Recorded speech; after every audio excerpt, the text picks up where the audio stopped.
yo, yo. Yo, yo, yo. It's the Lace Rounds crew. What? It's the Lace Rounds crew. 1 2 1 2. What it do? It's your boy Skeeter Steve. And your boy Dom Julio. It's your boy Dro Black, aka Dro B1 Our newest member. Man? Yes, sir. Yes, sir. Hey, Dro, talk to him, man. Introduce yourself. Let them know who you is, man. Let them know what you're adding to what we got going on, man. So it's your boy Dro Black, man. Been a part of Black Aces podcast. I was also part of You Know What It Is. I'm now here with Lace Rhymes. Worked with my brothers here before, man. So it's good to go ahead and be officially on. So yes, sir. I love this yes, hip hop sir. shit, man. I'm more of a Southern nigga, so I do have a little bit of a Southern opinion on certain things, but all about the bars, all about the music. I'm not one of them other niggas who care about numbers and shit. We got Steve from the West. We got Dro on the South. You know, I'm from the Shire, but a Southern style. But we got all platforms about to hit this shit, man. Different type of opinions. Yeah, definitely, man. So I mean, you guys, you know, we back. We finna run it up. But also too, thank y'all for subscribing to the YouTube. The Patreon, yeah, y'all been going crazy. Been seeing the numbers jump in the Patreon. The $5 sucky, don't play. And Twitter, you know, TikTok, Instagram, you know what I'm saying? Yes, our $5 holla. Don't forget, we are on the Patreon. Hey, it's all we asking is $5. If you can spend $5 at Dutch Bros, $5 at Starbucks, you can spend $5 on us. That's all we asking for. Most of these other niggas, they're asking for 10, 15, 25, 30. We asking for the 5. That's it. And you gonna get a lot. On the 55th straight. Right. You gonna get a lot of shit with the $5. I do want to say one thing though. If you are spending your money recklessly, you can get Plan B at a Costco for like $6. So if you need my God. There you go. My bro came out the gate wild. I'm just saying, man, if you need that, $6, go ahead and take you to Costco. You get that taken care of. I'm saying. I ain't know that, but thank you. Right. That's a huge jugular. Man. But yeah, man, we got a lot in store with y'all. We got a lot in store, and man, we're gonna cover a lot of ground today. And like, I'm excited, very, very excited to cover a lot of this ground, though. But first and foremost, let's kick this shit off. First and foremost, Dom, you owe me a motherfucking apology. You owe me an apology, and you know why you owe me an apology. So, if y'all was tuning in the last episode, me and Dom got into a huge argument talking about, you know, is people really still checking, like, you know, in regards to like newspapers, magazines, in regards to that? Because even though we know, we still see them selling like at Walmart, Target, Barnes and Nobles, all these places. Well, shit kind of backfired on my boy Dom, and you know we gotta eat them. No, it didn't. You gotta let me land first. You gotta let me land first. Well, as you briefly know, you know, about 2 weeks ago, we just saw not only the release and the return of the Vibe magazine, press hard copy Vibe magazines, and like when they did, they turn up out there in New York, and shout out to New York, shout out to my boy Khalif Wins, because he was able to cover that shit. Nigga, drop your plane, nigga. Yeah, it was a huge turnout. So this goes back again. Why? Are we checking for the Vibe magazine in 2026? Like I said previously, why though? It's not because niggas is reading them. It's because it's a collector's item like fucking Pokemons, nigga. Two things can be true though. I think we got to go ahead and really understand how important physical media is, especially nowadays, where like anybody can go ahead and remove your licenses or the rights to the licenses, and now you don't have these things no more. So it is nice. I do think we need to go ahead and invest further into that, though. But Dom is on the point, though. That shit is a collector's item. Just like Jay-Z dropping his shit in Target only, $1,500 is insane. We're going $40 a piece because it's a collector's item. Oh, you talking about that one thing at Target? Because niggas going, huh? I thought you were talking about the whole big box set, the $1,500 box set. Nah. I'm just saying, like, just like Jay-Z doing a partnership at Target, dropping a vinyl, 2 vinyls, $40 a piece. He isn't the only black artist to go ahead and do that. Buy it. Actually, I got that GNX from Target right there. Huh? I said I got that GNX from Target right there. He's not Jay-Z ain't the only artist to do that. So I wish people would go ahead and stop that. Right. Jay-Z He's trying to really get his money he's and really shit. not though. But yeah, but to me, with the whole returning on the vibe and actually, like, to me, I think this magazine can't matter in 2026 because it's giving some people to look forward to. Like, people are like having this urge, like, you know what I'm saying? And too, I think it's dope where you could go into like I said, your local Walmart, your local Target, and hell, your local bodega if you're on the east side, and pick up a fucking magazine. See what's popping. You know what I'm saying? And also too, it was dope to see A$AP Rocky making the front cover of that motherfucker too. You know what I'm saying? So, like, to me, I think it does matter in 2026 though, Dom, real talk, because people like matters? they had What matters? What the matters? Vibe magazine. The Vibe magazine matters right now. Why? Huh? Why? Because it goes back again. It's giving people to look forward to, and not only that, a fulfillment of an urge that they need. Like, you know what I'm saying? Outside of what you we saying got, that niggas is reading like that, reading. Yes. To be honest, niggas need to read more without screens in their face too. Right. Say it again. Thank you, I bro. said niggas need to read more without screens in their face. At least with the magazine, you don't have to worry about that's the, a fact. That's a fact. That's a fact. But that's not how in our day how people are consuming content. Let's be real. That's why. No, you're right. A lot of it is TikTok and everything. Is these days. Niggas not reading. But that's another problem there because them niggas' attention spans are this small because they need a 7-second clip to go ahead and get whatever they need across. That's a fact. But we have to understand what times we are in these days. Niggas not copying that to read it.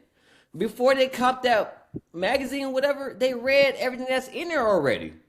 They're copying that for the resale value and for the long term of they're not copying that to get the content of what was in it off the rip.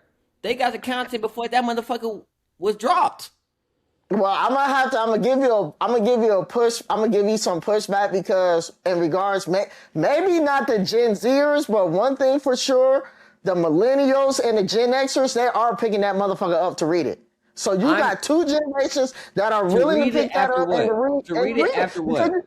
To read the articles that are in the magazine, because you got to think, we come from the era where when CDs and when tapes were coming out, we were reading the credits. We would pull them motherfuckers out and read the motherfucking credits. Well, that's like when CDs actually had digital art. Already consumed it online. That's when CDs also had the art book to go with everything. There was also like a fucking forward and an afterward. Like, you can read that shit now off of Spotify. You can hit a button and see all the credits. They saw that. They understood that already before they copped the book. If you're really into it like that, you saw it already before you got the book.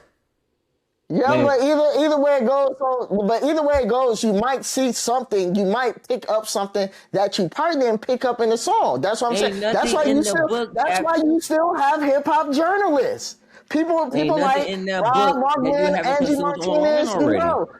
I don't know about that, bro. I don't know about that, bro. Whatever, after you saw it online already. One of the first CDs ever bought was shit. It was Outkast. Ain't nobody going to skip over the content that's online already to say, you know what? I'm not going to read this shit that's online that's already consumed already, and I'm going to ignore this, and I'm going to read it in the book or the vinyl. I think you're overgeneralizing people too much. Talk to me. So there's still people who actively like physical media to read physical media. I buy a lot of books because of that. So there's people who still will buy these things for the sake of, I want to read it from this perspective. Not everybody's good at reading shit off a screen, TV screen, computer screen, whatever the case may be. Now it's more of a niche. I'll give you that. It is a niche because it's probably going to be very geared towards those people who want these things. But I think with the more idea that putting that shit out there, the more it starts catering to people who actually needs that or wants that, as opposed to, I just looked at it on my phone screen and said, yeah, I got it. Brother. Yeah, exactly. Brother. Oh, yeah, exactly. What's in the vinyl to what's in the XYZ, right? Right. Those excerpts are already put online for us to read it and to consume it already. They're going to say, you know what? I'm not going to look at it at all. I'm going to wait until it comes in a book. Who's doing that? There's people who do that. Yeah, there's people who are doing that, Dom. Come on now. Out of 100? Out of 100, I would say maybe about maybe 35, 40 at the most. 40. Because I mean, probably say about 25. Say about close to 25. There's probably a fourth of these niggas who would probably do it like that. Because when you think about it, this even goes back to the day like y'all gonna consume that shit online, then y'all gonna go back on it again. Let's be real. Nah. If I'm buying it for the sake of saying I'm buying the artwork, I'm just gonna see what it is so we can talk about it prior to. If I'm buying it for the sake of buying it for that reason, I'm not gonna do it that way. Right. But I chose to go out and bought it for the sake of opening it up. Right, and reading it, and actually reading what is in there. So like, you know what I'm saying? You're gonna ignore, as a journalist, you're gonna ignore the content that's out there.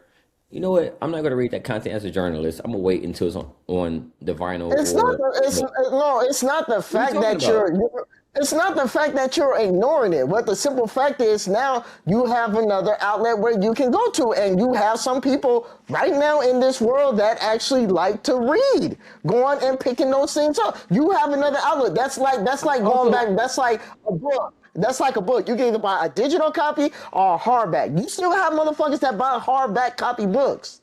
I'm just saying. I mean, I am niggas who buy hardback copy books, so. No, yeah, definitely though. But I mean, I'm not mad at your perspective though, Dom. I'm not mad at that. You're not copping that hard copy to say this is my first listen or my first perspective or first introduction of XYZ. Let's be real. But I also don't think that anybody's going to. Did they miss something within this media? You want to see pieces of what have been missed from what you first saw. That's not your first impression on reading a hardback. If you saving it for that. But what I'm saying is the big view of copying a hardback or a vinyl or something like that is the collector or being a fan of picking up and having the history of what's going on. Because look what they did in Black History. They try to burn shit. They trying to burn books. That's why they're not even teaching Black history in schools and shit now. They burn books and all that type of shit. Well, yeah, well, the history is getting forgotten. Right here, nigga. Right here. Yeah, that's a whole nother conversation. Same shit. Y'all can't. Man, look. Don't do me that. And the fact that you're doing that, we're just letting you know.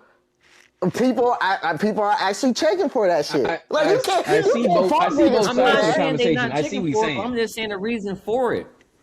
I'm not saying that. I'm just saying the reason for it. That's all I'm saying. I don't think your average hip hop, like in the case of us, if somebody's dropping something that is going to be a physical media as well as a digital media, yeah, it is on us to go ahead and go into that because that is what we're supposed to do.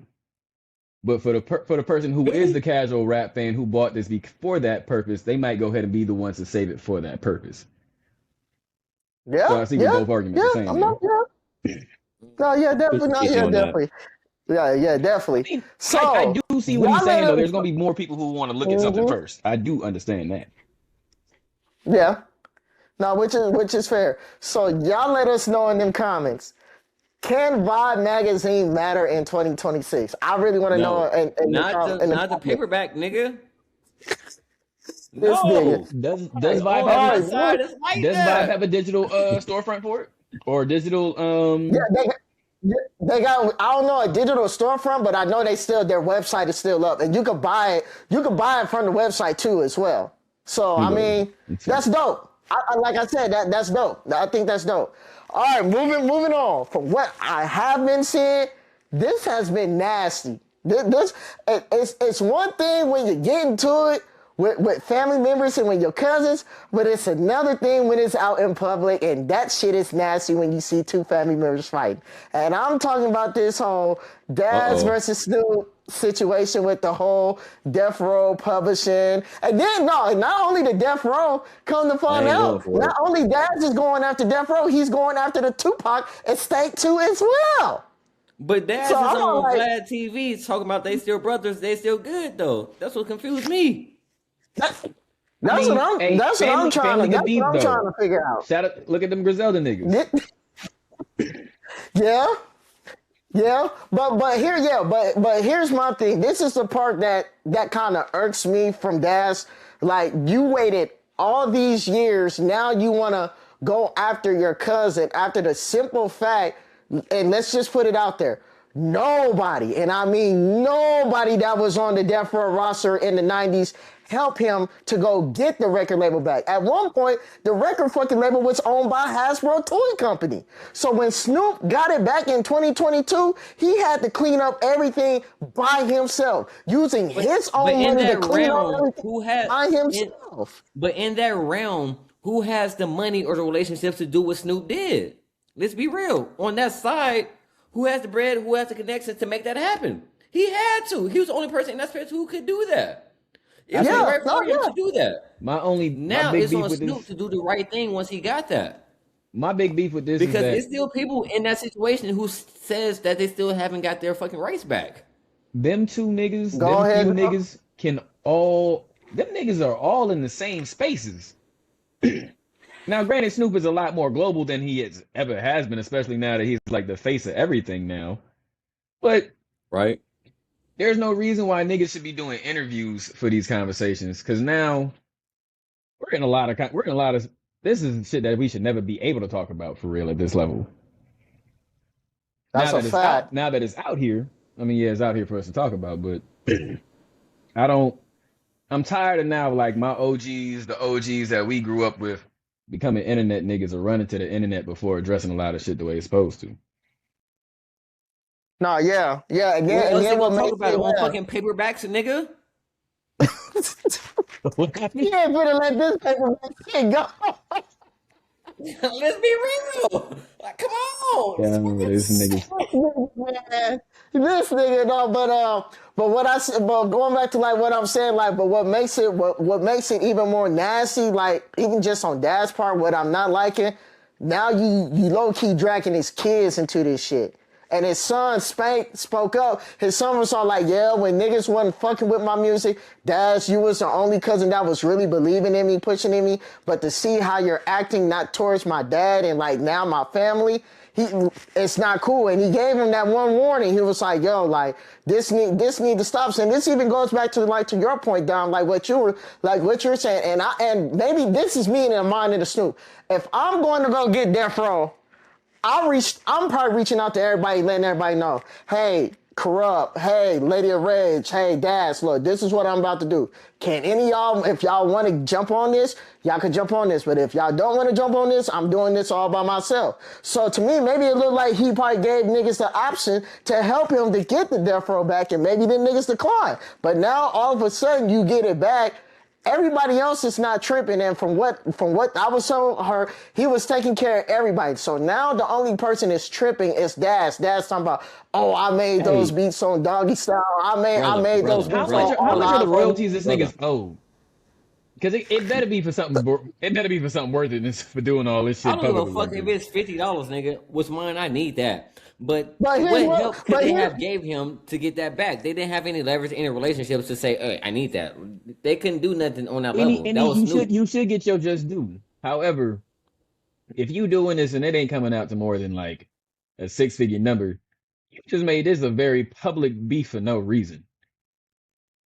Right, that's a fact. And then, and this is what I even remember, like, after when he had got it, remember when Snoop started releasing a lot of those stuff on Netflix, like the small little Netflix movies that he was doing? He started using the Death Row music catalog so so people could get their fucking royalties. And then here's my thing, Daz, if you see this, I'm just gonna ask you this. It's funny that you have this energy for Snoop, but in the 90s, where was this energy when Suge was running shit?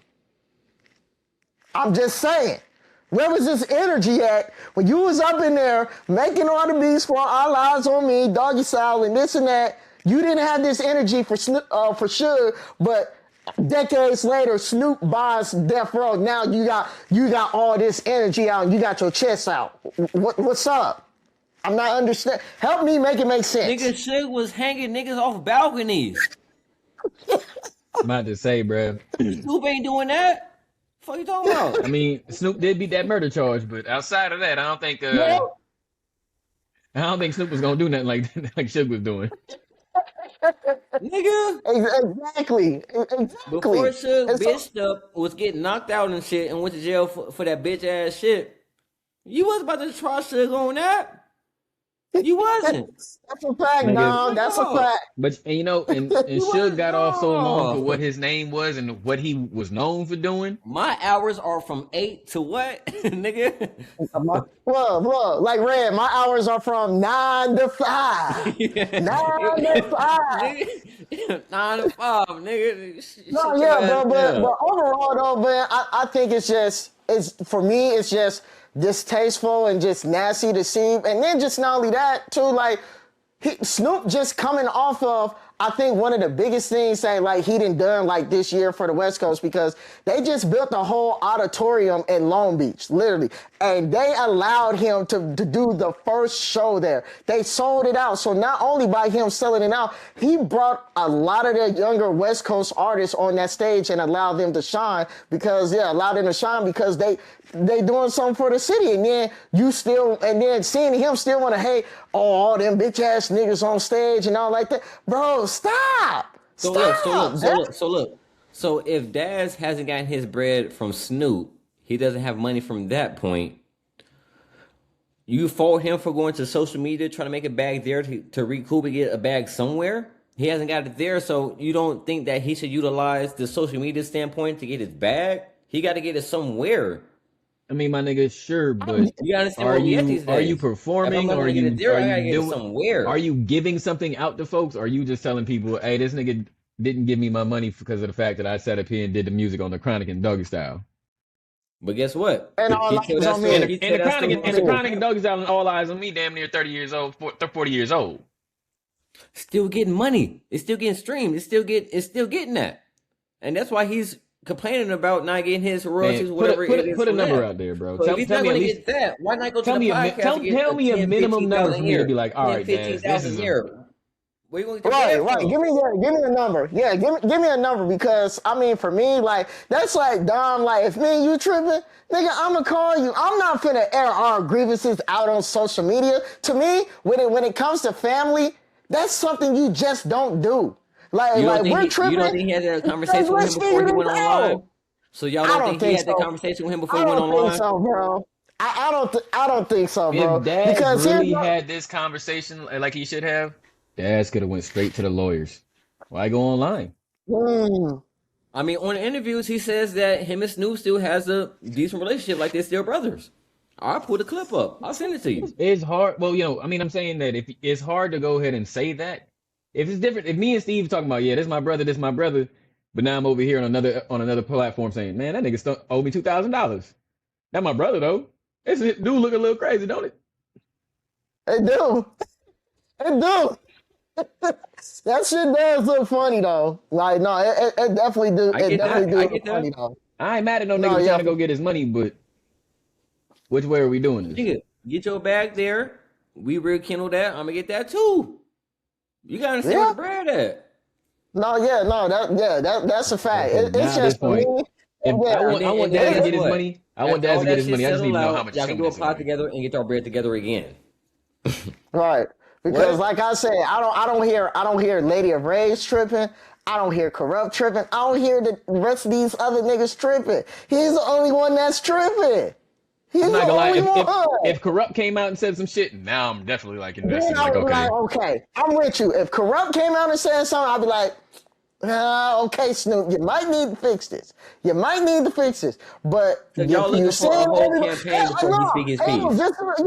Just a couple of days ago, because Corrupt, he lives out here in Vegas.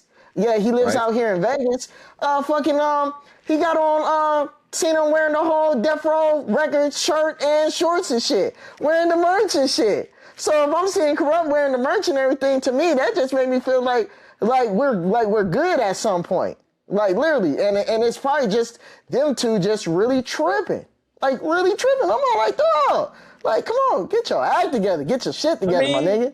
What Corrupt relationship situation has to do with what Daz and Snoop got going on? Those are two completely different relationships within the household. That doesn't... Yeah. Me and you have a good relationship with me and you have a different relationship with a same person. Your relationship with him and my relationship with that person is completely different.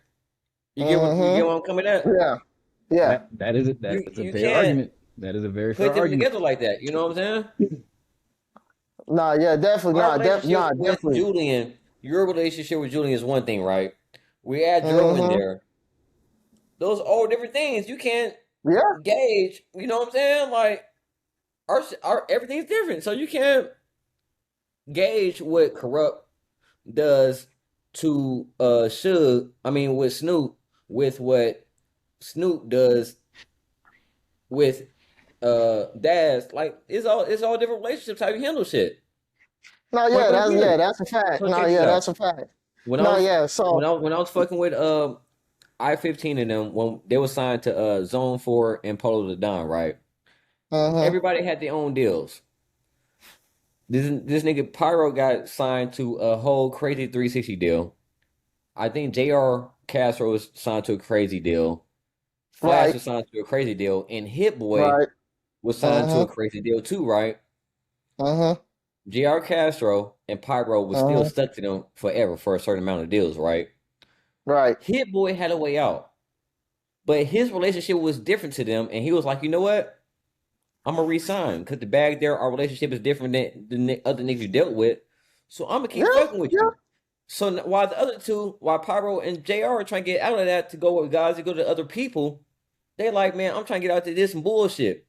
But Hit Boy re-signed with Polo because his deal was different than the other two. You know what I'm saying? So you can't judge a certain people relationship with a certain people, a certain deal. Everybody, just because you're in a group, y'all XYZ, everybody deals in relationships are different. No, yeah, that's a fact. That's a fact. That's a fact. You can't judge that. You feel me? No, yeah, that's a fact. So y'all let us know in them comments. So who y'all sign with, Daz or Snoop on this, and who's right and who's wrong. Definitely who's right and who's wrong. I will say this. All right. To credit to Don's point, you really shouldn't police how other people express their feelings too. So that's a fact. That's a fact. That's a fucking fact. Yeah, no, that's a fact. That's a fact. So credit to Don for that, because definitely for sure. No, yeah, that's just all right. We're gonna get to that later. Come on, go ahead. No, fuck that. Y'all remember that situation that's going on with Vlad TV with him exposing how much he paid 6ix9ine for an interview, right?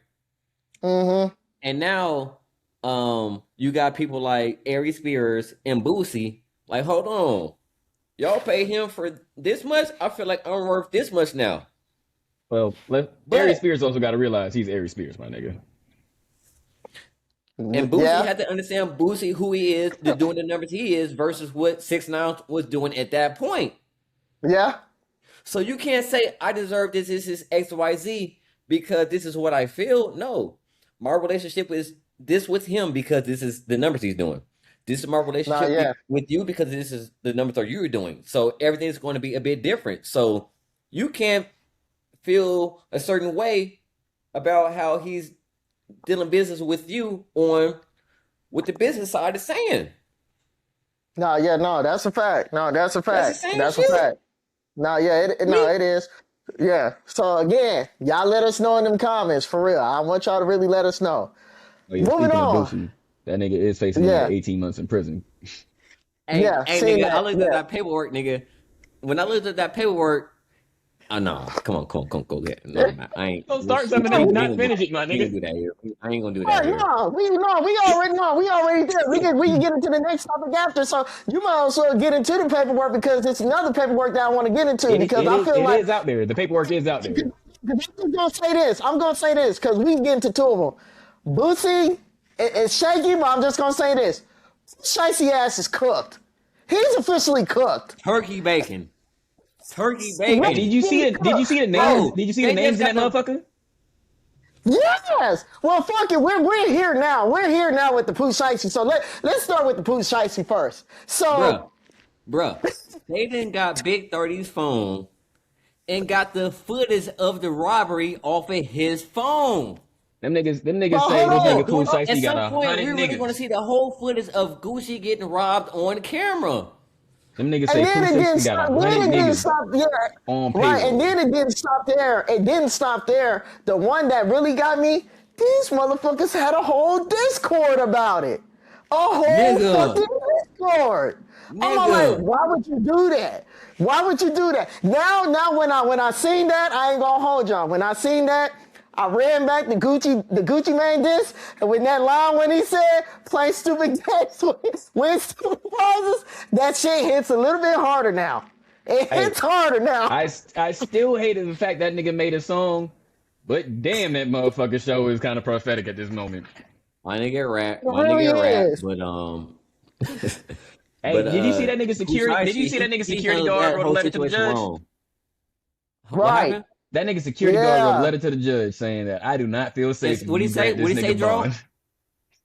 Hold on, Dro. Tell me in detail what the security said. The judge, he wrote that nigga said, I do not feel safe if you let this nigga get bond.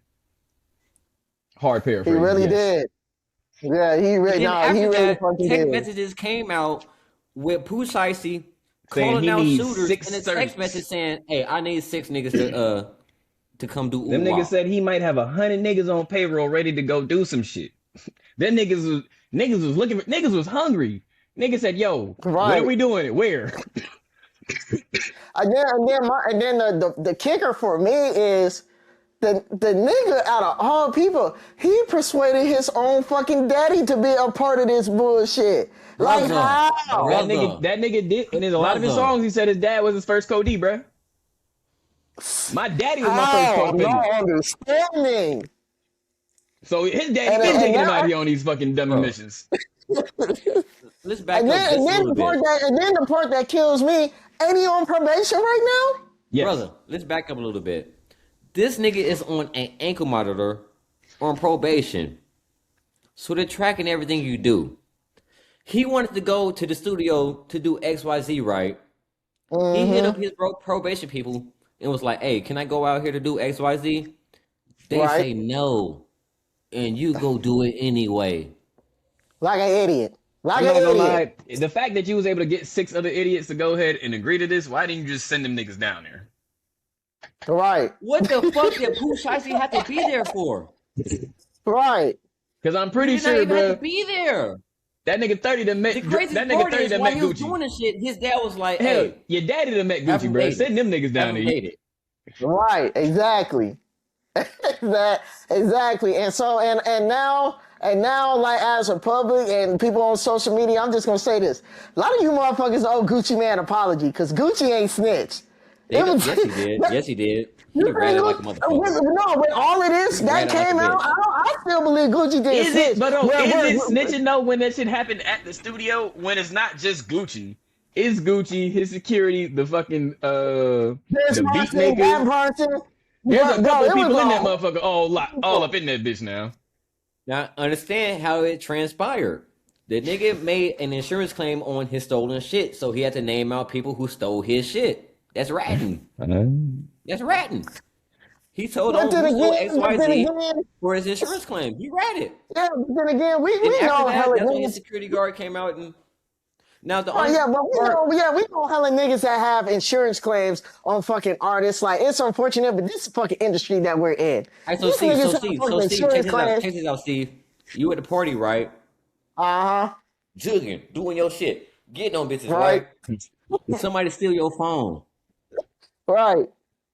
So you want to put a claim in for a stolen phone. In order to get your phone back, they say you got to put a police report in on your phone being stolen. You put a report in. But at any point, you don't have to say who stole your phone. Right. Once you give that extra bit of information, it does turn into. I mean, hey, dog, can I ask you who stole your phone? No, but again, like I said, once you give that extra bit of information, it does turn into right. He implicated Pooh Shiesty. Man, no, but bro, either way, bro, this ain't good, and now Pooh Shiesty finna go away for a long time. I'm so disappointed in this nigga, man. Let's change narratives just a little bit. Let's bring it back to hip hop a little bit. All right, so with all that going on, I understand that Gucci Mane's rap career been but after all this happens, do y'all think that he still has a career in Atlanta rap period? Do you think that's going to damage his career or it's going to boost it? What do y'all feel about that? I would say I don't think anybody was naturally listening to a whole lot of Gucci singles, to be honest, at this point now anyway. Right. Right, and then on top of that too, I mean, look, he's still selling out. I'm gonna just put it out here like this. He's still selling out. I'm gonna put it out here. No, yeah, I'm gonna put it out here like this. I guarantee people are not gonna want to sign with him. That's for sure. No, for sure. Nobody's gonna sign with Gucci no more. Yeah, Gucci's still always gonna sell out shows though. He's still been Gucci man, nigga. Gucci done raised a lot of niggas through high school with his sound, especially in the South. Niggas are always gonna go to Gucci shows. You may not go ahead and appreciate that shit or fuck with it as tough as you was. That's a fair thing to say. Mm-hmm. But niggas, so that matters more in his this new music may not sell. His music may not sell, but the fans that consume his content or the artists he bring out. Oh. But that's gonna hurt the artist. Shit. That's definitely gonna hurt the artist. Yeah, I don't think there's any artist. There's not any artist at the moment who's gonna sign to him. Millions. Yeah, it's definitely gonna hurt the artist. Yeah, it's hurting the artist though, because I mean, when you look at it though, like Gucci kind of got like a. I'm gonna say his rep ain't good right now. His rep ain't good right now, because when you're looking at his track record, niggas done went to jail, niggas done died. There's a couple dead niggas on that label. R.I.P. I got a good one for you niggas. Go ahead, Dro. I got a good one. Go ahead, Dro. Nah, I mean, I'm about to go ahead and look up the new 1017 again now. So look, Gucci and Keisha Dior goes on Instagram, go on YouTube and say, we got $1 million for a female, we got $1 million for a male rapper. Who trying to sign? I'm not going because all money ain't good money. Bro, all money ain't good money. Enchanted died. So their inbox gonna be empty. Big scar. Their inbox gonna be empty. Nigga, unless you get a stupid person that's not gonna read. Yeah, unless you get a stupid person that ain't gonna read the contract. Because I know it's gonna be a stipulation with that $1 million. You ain't handed $1 million over without no stipulation, brother. Gucci be having the best contracts ever. Look how many artists he had on his wing. This nigga Fujiano still locked up. If you really want to think about, all the people he brought out who came from under his wing, without him having no ties attached, do y'all really want to go on the list of people he found that came out? Y'all going through the list right now. Y'all want to do that? Nigga, I can't tell you the last time I listened to Big Walk Dog.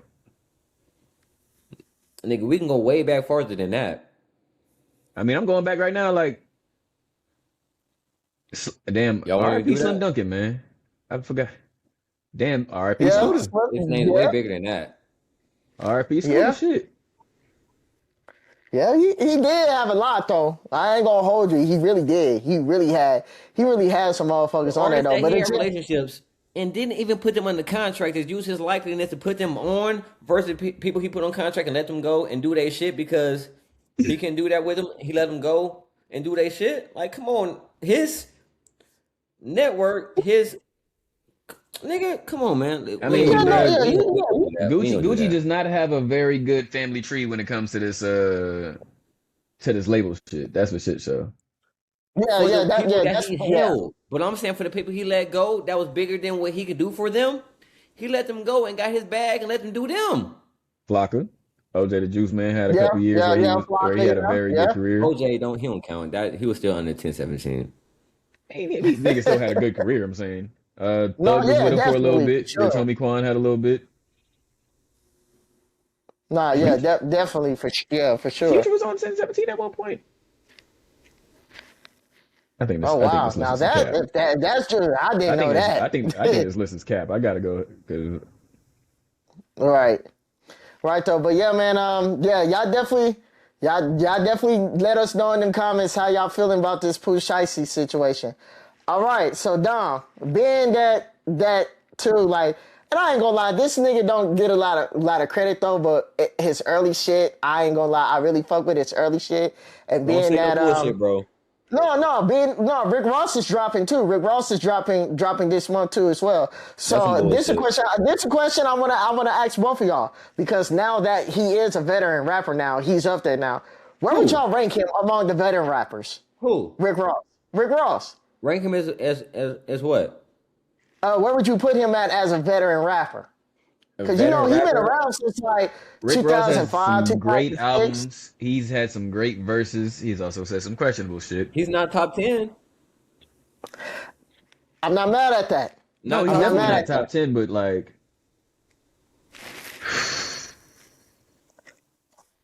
he's not top 10. I'll put him somewhere around like 30 to 35 as a veteran rapper. That's 30 fair. to 35. 30s and 40s is where he belongs. Because he had a good push. He renamed himself, you know what I'm saying, with a different flow. But he didn't have a lot of hits to remain.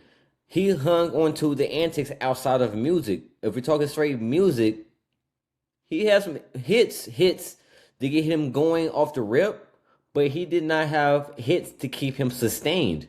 You understand where I'm coming from? Yeah, because for me, I feel like his last major hit, like hits wise, has been that 2012 God Forgives I Don't album. After that album, I Don't was fire. Right, yeah. It wasn't no hits, because when you think about that album, it had Presidential on there, which was fire. When 16 Ain't Enough with Andre 3K on there, that was fire. Three Kings with Dr. Dre and Jay-Z, that was on there, that was fire. You know, that was a good fucking album. No replay value. That was a good fucking album. No replay value. Everything after God Forgives I Don't think. At all. Yeah, as a whole, I can give you that. But I think what definitely has replay value is Teflon Don. Teflon Don definitely has replay value. That's a fact. Yeah, What year is that? Yeah. I wonder what was that? 2010. Yeah. Because I mean, he was still cooking around that time, because around that time too, I think he gave us like one of the best verses when he was on Kanye's West, My Dark Twisted Fantasy. That verse that he did on Kanye's joint, that was fire. That was fucking fire. That was the verse. Going back to like what you said, like it's just crazy to see like how drastically he fucking dropped. I'm about to say, so like, when you go back to Mastermind.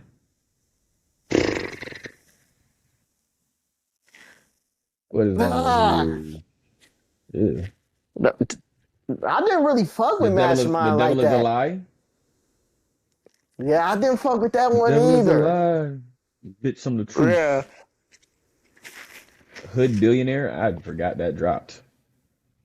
Damn. Well, he just released an album, July 17th, right? Yeah, it's dropping, dropping July 17th. Yeah. That motherfucker went paper. Aluminum foil. I don't know. So him beefing, I'm not gonna lie, I didn't understand why he jumped in on the Drake beef as heavily as he did, because Drake was his hit maker. I don't know, because he was trying to include himself to sell an album versus let the music speak for itself. Maybe Drake stepping on French Montana pissed Rick Ross off more than we thought it did, but I don't know if right. You shit on your hit maker, because I'm trying to. I mean, but if you watch interviews on Rick Ross, he said that Drake brought his name up first and talked about him first, so he would defend himself. That was his stance on why he jumped into that. Really? Because when you go back and listen to push-ups, I didn't hear anything mentioning about him. It was more so at Kendrick and even the Taylor Made. Like, I'm all like, where did Rick Ross? And that was something I was still trying to figure out to this day. Like, where did you fucking come from, bro? Because Drake ain't say nothing about your ass. He was talking about Kenny the whole time. Like, when the battle actually popped off with push-ups and Taylor Made. When you go back and listen to push-ups and Taylor Made, it was more so about Kenny. Like, that's why I'm all like, when Fat Boy jumped in, Ross jumped in, I'm all like, what are you doing? Go sit your ass down, nigga. This ain't got nothing to do with you. Like, nigga, let them two niggas fight. This ain't... This ain't got shit to do with saying, white boy. Right, white boy. White boy. Oh. Oh. I mean, that nigga, so, man, like, yeah. April 2024, Push-Ups. Drake released the lead track, Push-Ups, which took aim at Rick Ross's age and claimed that Ross's chart success heavily relied on Drake's features. Damn, I didn't catch that in Push-Ups. I mean, it ain't no lie. That's all factual. Real shit, but he said what he said. Yeah. No, yeah, that's all factual. That's all facts. That's all facts. Like that's something. Yeah, yeah, we ain't gonna deny because like when you think about it, going on, but after that he relied on Drake to keep his shit going on. Yeah, be like, nigga, you can't quit me, nigga. You need me. That's a fact. You need me, nigga. That's a fact. Bro, but it's just. And it's just all like, even just like going back to like what you saying now, like it's fucking crazy and just sad to see because like what we saying now, Rawson turned into like another game. Like now we're seeing you for your antics now, bro. It's unfortunate. He's been like that since he started beefing with 50, bro. That's when the music started. He tried to go antic for antic with 50, and that's just a nigga you can't do that with. Right, and that took off his career. Right, because it ain't gonna work. It ain't gonna work. Making big money outside of music, going back and forth for 50. That outside of the music and the talent that he has on that fucking mic. Yeah. No, yeah. Because, I mean, like, because when you're looking at, like, Ross's early stuff, like which I'm never going to deny, his early stuff fucking amazing. But, like, when you're going into the early 2010s, and then for me, like I said, the last great project, in my opinion, was God Forgives. His shit just start slowly but surely. There was a decline there, too. Yeah. When you look at slow decline. Just everything that pulled up after that. His talent didn't decline, but the music did. You know what I'm saying? Like the records did. Like the nigga can still rap, but it's like he forgot how to make a record or make an album. No, yeah, that's a fact. I mean, there is a thing where like some people just age out and don't age out well. Yeah. Yeah. Like TL. No, that's a fact. Because if you don't know how to reinvent that wheel, nigga, you in trouble.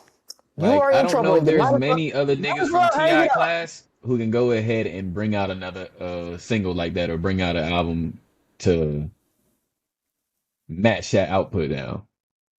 So with music doing how it is now, if Rick Ross put the antics to the side, got a new flow, or kept whatever flow that reinvented him, and got back on the shit, do you think he can make an album that will make us be like, oh, hold on, Ross is still that guy? So, do you think he can do that at this point? How Ross used to do shit was Ross would have the one really hard club album.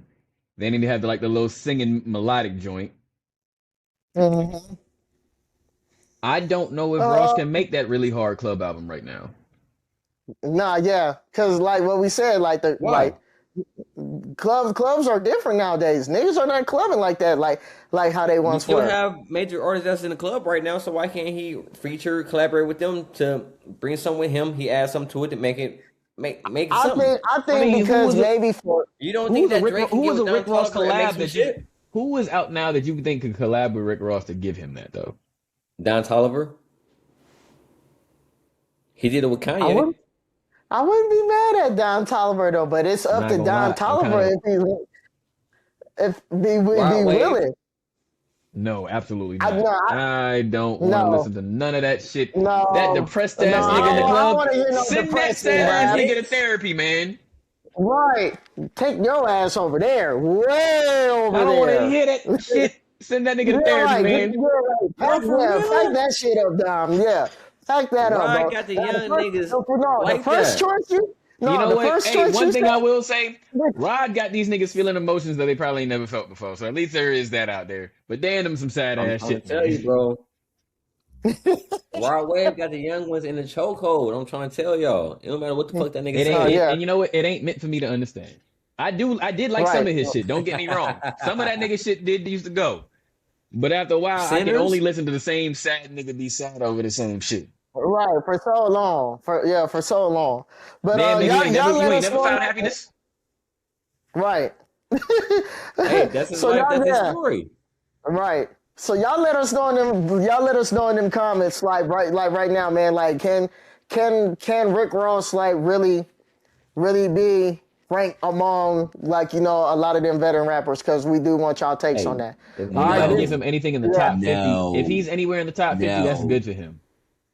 Right. All right, here we go. Now this one about to get real nasty, y'all. So like, forgive me, because Don brought this to my attention, and you know what? I'm not mad at this. I'm really not mad at this. Y'all niggas could call me a hater, whatever you want. But here's the real question. A month has officially passed. And let's just be honest. Is Shebang really hitting like that? You skipped the whole topic. I don't think Shebang is hitting like that. Topic. No, I didn't. No. Yes, you did. We're going to get to that. Because, yeah, right after that, we're on your boy. Your boy is next, though. Your boy is definitely next after me and Dro. Me and Dro on the south, nigga. Fuck yeah. But this one, though. Is Shebang really hitting? I mean, he got a real big little TikTok challenge going on right now with he got all the celebrities shebanging. I ain't fucking with it, but he got a little motion going with it. I don't know, bro. Maybe because I'm like, that shit's not my sound. Let me fuck that nigga. I'm gonna keep it real, nigga. I don't want to hear that shit. Guess who wiped that nigga out for the summer? Young Miami. Spin that shit. And no, spin that. And listen, record right there. That shit is hard though. She's kicking that nigga ass.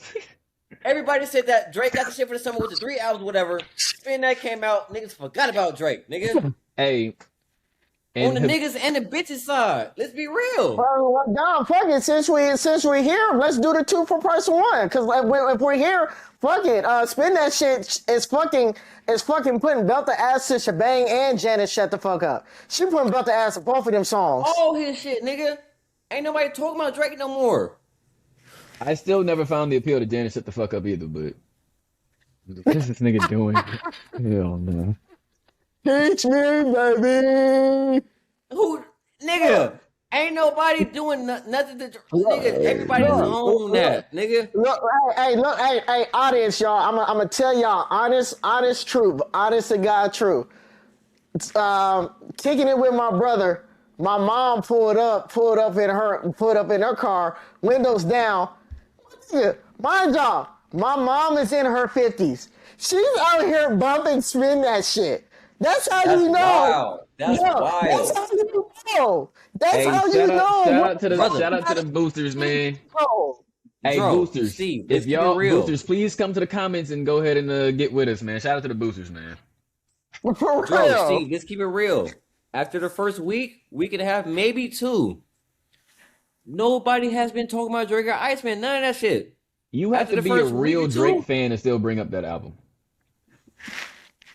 No, yeah, because like, and out of the 3 albums, Dickey was probably his best album out of the 3. They stop talking about it, bro. And see, look, and I'm not mad at that. Like you said, Habiti, I like it was okay for me. I liked the Iceman because that nigga was actually rapping. But nonetheless, though, the fact that Young Miami is out here putting belt to ass, like literally. Brother, it's one record, not even a fucking album. It's one all of them, damn near 100 songs. I remember this vividly. Like she dropped that song like early May, and like at first I was like I wasn't fucking with it, but it was just like the more and more you start listening to it. Wait a minute, this shit catchy. It's catchy. This shit catchy. I don't like it, but this shit is catcy. You be over here spin that shit. Bro. Spin that shit. She had to remind y'all how good simplicity is with. Look, I'm gonna be mad at a motherfucker. We out somewhere. We out here turning up, hookah, drinking and shit. Man, that shit come on. Niggas might liable to stand up. I ain't gonna hold you. Hey, bro, this is why I'm disappointed in this nigga Pooh Shiesty now. If your ass had stayed out of motherfucking trouble, niggas wouldn't have to go ahead and go back to doing this bullshit. We had hard shit out. Now Pooh Shiesty go back to fucking jail. Fuck out of here, man. And you know what? She kind of reminded us with the core of what we love with music as hip hop fans, the simplicity. Yeah. Shit is I can't take shit from that. honest, yeah, and you know me, Diamond Dro. Like I always said on this, don't get me wrong. Like we all love bars and shit, but also too, we love our fuck shit music. We love that shit. There is no denying that. And I'm like, I always tell me, if you're a nigga that say you don't like fuck shit music, you a lie. You's a motherfucking lie. Hey, you's a lie. Not every song you listen to has a profound message. Right. You can call it fuck shit music, but she low key was saying some shit, had some bars in there. Some low key hitters that you can relate to. Hey, I just want to know where boosting ass bitches at. Where the boosting ass bitches at? Metaphorical. Boosters. Right. Where the fuck are y'all, bro? We used to find y'all everywhere. Where y'all at, bro? Miami was on to something. Nah, bro, but like she really. But back on the topic, she really knocked it out the park with this one. She really did, and I'm hoping too. Like, and to me, I'm not mad at this because she gonna let this motherfucker ride. So if she coming out with an album, if she could give us another one like this, and the album come, the album might be fucking solid.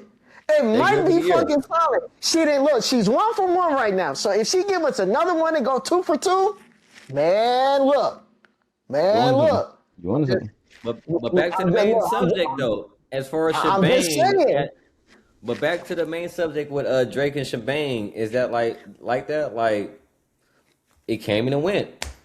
Yeah, it's very unfortunate. Like he paid his bots, he paid social media people, you know what I'm saying, to do some shit, then some other people latched on to it. But it's not moving like that. It's not doing what it's been at. Y'all can do all the or whatever, but y'all got motherfuckers that's 50, 60 years old that's doing that spin that dance. It's overshadowing whatever the fuck Shebang is doing. Right, and I just said this. I just said this 2 minutes ago. My mom is in her 50s and she's bumping that shit. And this goes back. And this goes back. Niggas own it. Age. That's female music. She got niggas on it. We on that is all. Everybody's listening to that motherfucker. And this goes back again. Dom, what I said to you about 2.5 weeks ago when we was on the phone, this is another thing that I'm seeing that Carisha, she got that little same effect like with Kendrick. What? Cultural motherfucking impact. This is becoming cultural motherfucking impact. You can have all the reach in the world. Yeah, you can have all the reach in the world.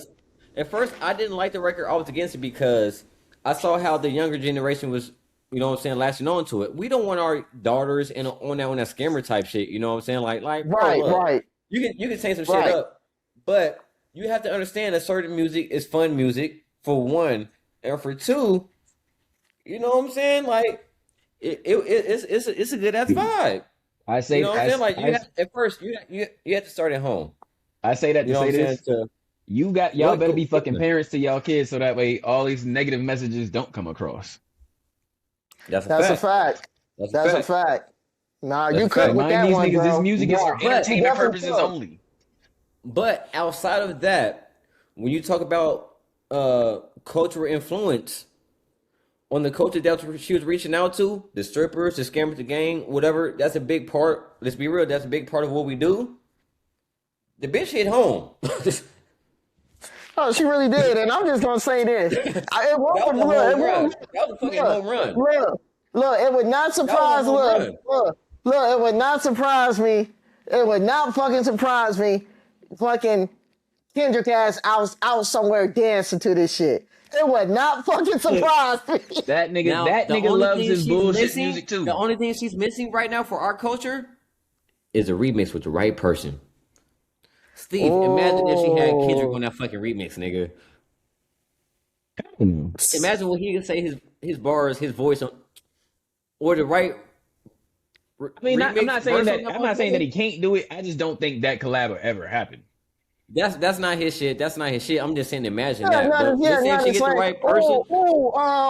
Damn. Who would be the right person? Who would be the right person for that spin that remix? So big right now that those two came together. All right, so look, let's do this. This ain't even on our deck board. Steve, give 3 artists for a remix. Dro, you give 3. I'll give 3. Okay. All right. No. Yeah, I'm with that. Okay. And I can see this young nigga doing it because give me Give me Babyface E from Detroit. Give me that young nigga. That young nigga is dope. I can see him on that. And if I want to flip it and give me some melodic shit, give me Baby King. Carisha and Baby King, I think they would balance each other out because the ratchetness and it's melodic. I would say Baby King because of his melodic flow. Yeah, but I would say that. Understand the content. That's out of his content era. Yeah. And then my third one has to be. Ooh. Now look, factor this in. You also factor in the feature. If somebody's going to feature on that, they're probably going to have an album and something coming out with that to feed onto what they're doing. That's when people always feature on a certain shit. So factor that into it. It got to be. I ain't going to say it has to be, but if somebody's going to feature on a big record like that, that's out there already. You know who attach yourself to that? They're going to have an album or something. You know who thrives well on remixes like this? So just factor that into your decisions. Jeezy thrives well on remixes like this. Dom. Jeezy's a dope one. Jeezy really factors in well into these remixes. Because the last shit he did with JT when he came on and did that verse with JT. Dro, say your 3, Dro. Let's Steve finish. Hold on. I ain't even say my last one yet. Hold on, nigga. I'm telling Dro to hold on. Yeah. Oh no, yeah, I got the perfect one. The last one. And that's gonna be perfect. I will put motherfucking Doja Cat on that motherfucker. I'll put Doja Cat on that motherfucker. If she got on that bitch, all right. I ain't mad at that. Holy shit. Yeah. Yeah, so my three, Baby King, and Doja Cat. They're my three for that. If they did a spin that remix, I would choose one of those three. Go ahead, Dro. I want to hear your three. Man. So Jeezy for sure because he naturally goes well on them type of beats, bro, and just that type of energy. If she somehow managed to get Don Tolliver on that motherfucker. Ooh. That's a cold one.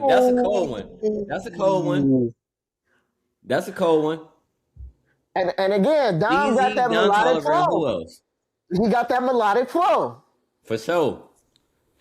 He'll metal on that beat dope. So, the state of women in hip hop, they love each other, they hate each other. If she is in good graces with Cardi got to be one. Damn. You stole one of my three.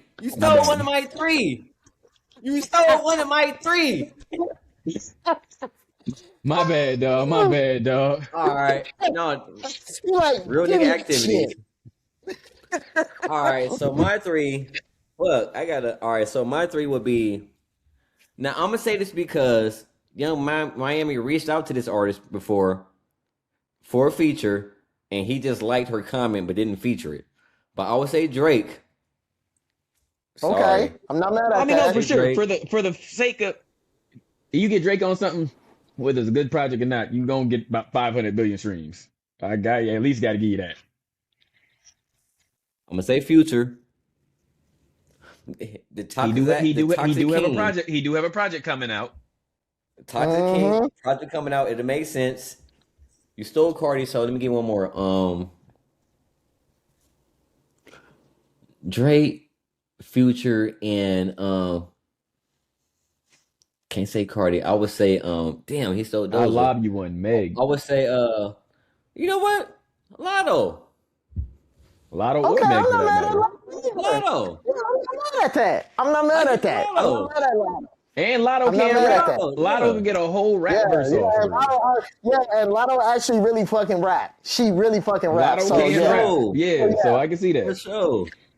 Yeah, hey, I can definitely see that. We need to make this a topic on our page. Who would be the biggest artist for the remix on that? Because we don't want to see remixes on big records like this no more. We need to, you know what I'm saying, bring that shit back. She needs Or you know what? Fuck it. Since we all gave this three, man, she could turn this motherfucker into a posse cut. I wouldn't mind seeing a posse cut. Hey, she can do the west, the east, the south. That would be hard. That would. The fact that they don't do that anymore is crazy because there was such a long time of just like posse cuts. A fucking spin that posse cut. Ooh, never. No. Hey, I'm not gonna lie. You extend the longevity of that song for so much longer. by itself. Just because now every coast has their own version they can play. Different aspects of it. And then let's say she did a new age of it and like an old age of it with like 3 6 Mafia with Juicy J and shit like that. Like, you know what I'm saying? Like, no, yeah, and I can see it like this. Like Juicy J on that shit would go fucking bananas, nigga. Yeah, no, yeah, that would go crazy. You know what? I was gonna cut out Lotto and put Kodak in there, but I had to put a female in there. Hey, bro, you gotta think, bro. What Kodak are you gonna get at the moment, though? He's over now. But what Kodak you gonna get? Right. It don't matter. Kodak do that shit. Spin that shit. But we definitely gotta pin that. Spin that remix. Who would y'all want to see on that? Who would y'all want to see? If Young Miami did a Spin That remix, who would y'all like to see on that? I want to know. That, y'all heard it here first on the Late Round podcast. Yes, we're the fucking first. Yes, definitely we're the first. That and then also too, we're gonna throw that out there because we got to be right and fair. Song of the summer. Shebang, Janet, shut the fuck up versus Spin That. Which one is taking it, y'all? Spin That. Yeah. Spin it. I'm spinning shit I got right now, nigga. I'm on Karma spinning shit, nigga. Fuck it. All right. Next up. Now, Don, we getting to your boy. Motherfucking Future. What we talking about? Yeah, Future announced he's dropping an album July 10th. And he got a single out right now called Radio. I went back to radio. I was kind of vibing to that bitch. I ain't gonna lie to you. I was vibing to that motherfucker. You know what? You're in the South. Let me tell you something. Let me tell you something about Future music. When you listen to Future music in Atlanta in the South, it feels and it hits a bit different. Now, I ain't been out there in a minute, so listen to that. Not for the radio. I felt too much. I felt too much Drake influence. Like I didn't feel no originality. I didn't feel like that should have been a single to entice people to listen to your album. The song was cool, but it wasn't harder than anything that I heard from Mixtape Pluto last. I was just excited because of the draw of not hearing nothing from him, no features and nothing like that. But I mean, if I just take that record alone to go into the album, that wasn't a radio. That was not a leading point. Yeah. I was at work listening to my headphones a couple of times. All right, cool, but if this is your first Future album, that's not going to be something that's like, all right. I don't know why he didn't lead with the harder song first, because I know he has harder songs on this one, the ones that are for the club in the.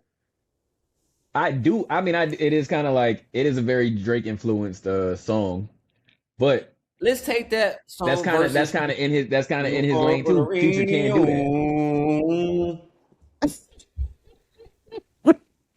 Yeah, I mean the song was to me it was alright though, but I'm kind of with Dom. I'm all like, okay, like when you're looking at it, okay, you got Drake's Too Hard for the Radio, and now you got a song called Radio. This is not for the radio. I mean, they're going to, either way you look at it, bro, they're going to try to tie you into that. They're going to tie you into that. Now understand like regardless how you look at it. The album's called The True Me. So if you're putting the stance out there that this album's going to be about the true me, and you're leading with this not for the radio, but you're not really bleeding into what the album is telling us, you're giving us that, niggas not understanding. Yeah. I think that you're expecting a lot out of the album, and you're expecting a lot out of Future. It's giving me mixtape vibes. You're expecting a lot out of Future.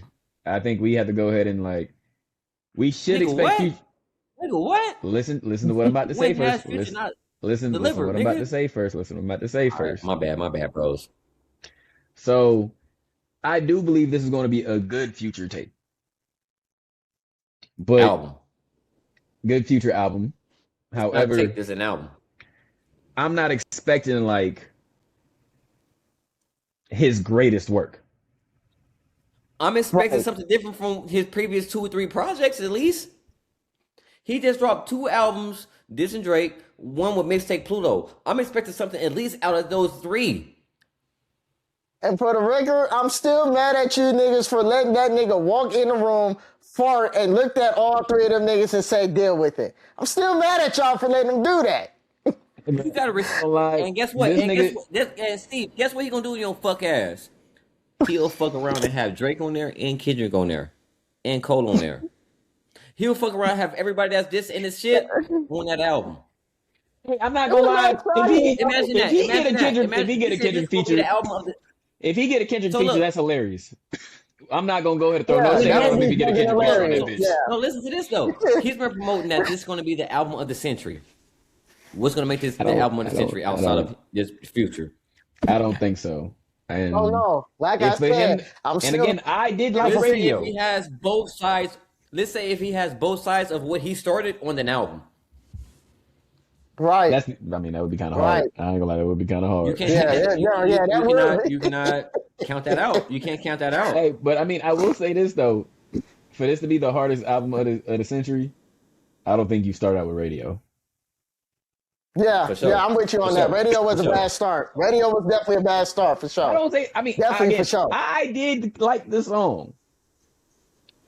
But he's going to give us one more single because he says he's going to drop July 10th. Yeah. 10th? Yeah, so July 10th. He got time for one more single. This might be a warm up. But you got to give it something a lot harder than radio. But if you look at Future's discography, he give you one single before it drops. So either this is going to be the only one, or he can squeeze one more in right before his drop date. But the 10th is about 2 weeks away. So think about his last album on mixtape Pluto. That single was Too Fast. Steve, was we not out there in Atlanta on that motherfucker? Yeah, but I told you what I liked when we was out there. When I heard that. When I heard that single, that was the single after that. Bro, when we was in the club that night, when I heard that, because remember at first you played it in the car for me, and I was like, man, I ain't fucking with this shit. But bro, I ain't gonna hold you. When the drink started kicking in, when we was in there, I was like, all right, I'm fucking with this shit. I'm fucking with this shit now. Where was we? Who was that? What spot where we was at in Atlanta? Fuck. Nigga, we was in Atlanta with the vibes, with the culture. Yeah, bro. You know what I'm saying? So listen to Future automatically harder in Atlanta just off GP. Yeah, it really is. It really is. Like him getting played in Atlanta is a fucking cheat code within itself. Literally. Now, let's do another thing. All right, let's get predictions. We understand streaming and numbers are down now.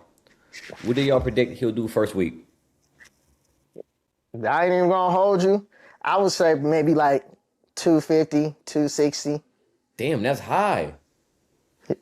Yeah. No, yeah. You got to think though, bro. Like out of all the current niggas, let's say like your current 4, Drake, Kendrick, Cole, he is number 4 wherever you want to do that because that's how much influence he has. Now look, think about the Apple playlist or whatever. He's top 3 in Apple forever. Or Spotify, whatever it was. He's in the top 3 of so at this point, I definitely got to go with like... No, fuck that. I'll take that back. He might do a little bit more numbers than Cole did, because Cole only did 280. So fucking, I'm shooting for the... I'm shooting for the stars. I think he gonna do the same numbers as Kendrick, because Kendrick, his first week for Gen X, I want to say he did like 315, 320. I think Future can do that. I think Future can do the same numbers about Kendrick. He cannot. You don't think so? Future is my guy. I think you got where he's at now. Fresh off of beef. That was fresh off of beef. The biggest beef since Biggie and Tupac. I'd probably say about 260, 270. Type of numbers, nigga. Oh, 260, 270? Well, okay, just because, fair. Again, radio's not your... Again, I think radio's a good song. I like radio. Okay. Radio's not the single I lead with if he's doing anything that high. Right. He has right. Now, again, if he has a summer single, this changes the whole conversation, but you should... So do you think that he can drop a single? Do you think he can drop a summer single that's going to overdo Spin That? I think he would have at least tried to already if he had it. Yeah, I don't think he has it. Yeah. I feel that. I think. I don't think there's really. If anybody had a summer single to fight Spin That, they would have tried. Right. We going to the 4th of July soon. Right. 4th of July is literally right around the corner. And I don't see Spin That getting dethroned anytime soon. Like something, you got to drop something so catastrophic right before the 4th to go ahead and take over Spin That in the 4th, and still won't do it probably. To compete with her right now, you have to drop something catastrophic. If you're not about to drop something catastrophic, you got to wait till that die out. That's a fact. Your big single, you're not gonna come out till like September. Trying to give it time for it to dead out a little bit. We're gonna put that snap out there. I'm not gonna lie. If she do a remix by September, that shit gonna last all the way through Christmas. Shit, it didn't work, and then he had to come out there with the Kendrick diss. Imagine the Christmas commercials with Spin That. Come on, nigga, everybody going for Christmas, bro. But I swear to God, if this nigga Drake is on Future album and he's taking shots at Kenny again, he is. You know he is. I'm gonna tell you right now, he's gonna be on Future's album. I don't know about shots, but he's 1,000,000% gonna be on Future's album. Well, I mean, but that's Drake bag though. Drake is the I'm gonna go ahead and throw this sub on this song, on this other nigga song. Especially now, like he probably ain't gonna drop another album, man. He did his 3. So now everything else is probably going to be features for the rest of the year, which is probably going to drop again. I'm telling you right now, Drake going to drop again later this year. Why? Why? Why you think? Because he's trying to get that deal on the table that Jag was talking about for the B. And he's that nigga ain't getting that deal. That nigga is not getting that deal. I'm not going to lie, bro. If I'm Interscope, let's think about this. If you're Interscope, not even the beef, just everything as how it's like progressed afterwards, how even the current music has been out now. What $1 billion am I giving you? You gave niggas 43 songs. Steve, was that not what I was telling Jag? No, yeah, you were telling Jag about the whole UMG thing, but Jag wasn't trying to hear it. Y'all let me get away with saying Interscope, but yeah, UMG. Universal, UMG. I know what you're trying to say, bro. No, you good. Niggas know what you meant. But yeah, but was that all I'm saying is at this point now, there is no reason for me if I'm to give you 400. Let this nigga get off like that, bro. Hell no, Jag. Nah, I can't let him get off like that, bro. Fuck that nigga. Hold on, I got to call this bitch. It just don't make sense. Now, had Drake came out here and all of his songs stayed, maybe. But shit, this nigga can't even pay back his loans he got out there now. Hey, chill out. That ain't chill out. No, I mean, Dro ain't lying. He ain't lying. Has been forwarded to voicemail. Nigga. You know he ain't answering. You know. Man, look. So I think Future probably gonna do about on the high end 175, 200. Oh shit! You think he ain't cracking 200, bro? Barely. Bro, I think he cracking more than 200. Barely. Shit, I think he cracking more than 200. And I'm being real on like understanding how streaming numbers work. That first single. Now, if he come out with something else that's sticking with some features, all right, we might be on something different. But nigga, time is cutting thin, nigga. You got like 2.5 weeks left. No, yeah, that's a fact. And then the fact that he's dropping July 10th, and I mean, for this to be the first single, it ain't to me. It's not shaking and moving because it was just all like, okay, like it's not your lead single. Yeah, it's not a lead single. Now, if I'm listening to Future's tape and Radio came on, Radio would have been like, yo, this is my underrated song on here. But now that you make it a single. Exactly. Right. No, yeah, I agree with that. I definitely agree with you on that one, Dro. Like there ain't no dog in no fight with that one with me in that one. But I will say that about 80% or plus of Future fans are core diehard fans. Yeah. They're not going to hold that against him. And they know that once you get 10, 12, 13 records, you going to have some shit up in that motherfucker. No, yeah, bro. No, yeah. But when's the last time he had a Real Sisters, a PYT, you know what I'm saying? Like, different type of records. Like, it's been a while since we got one of them from him. Hold on. Hey, Fried on We Don't Trust You. Yeah, that was a sleeper. Yeah. That was a sleeper. No, yeah, that one was definitely. That shit should have blew up so much more.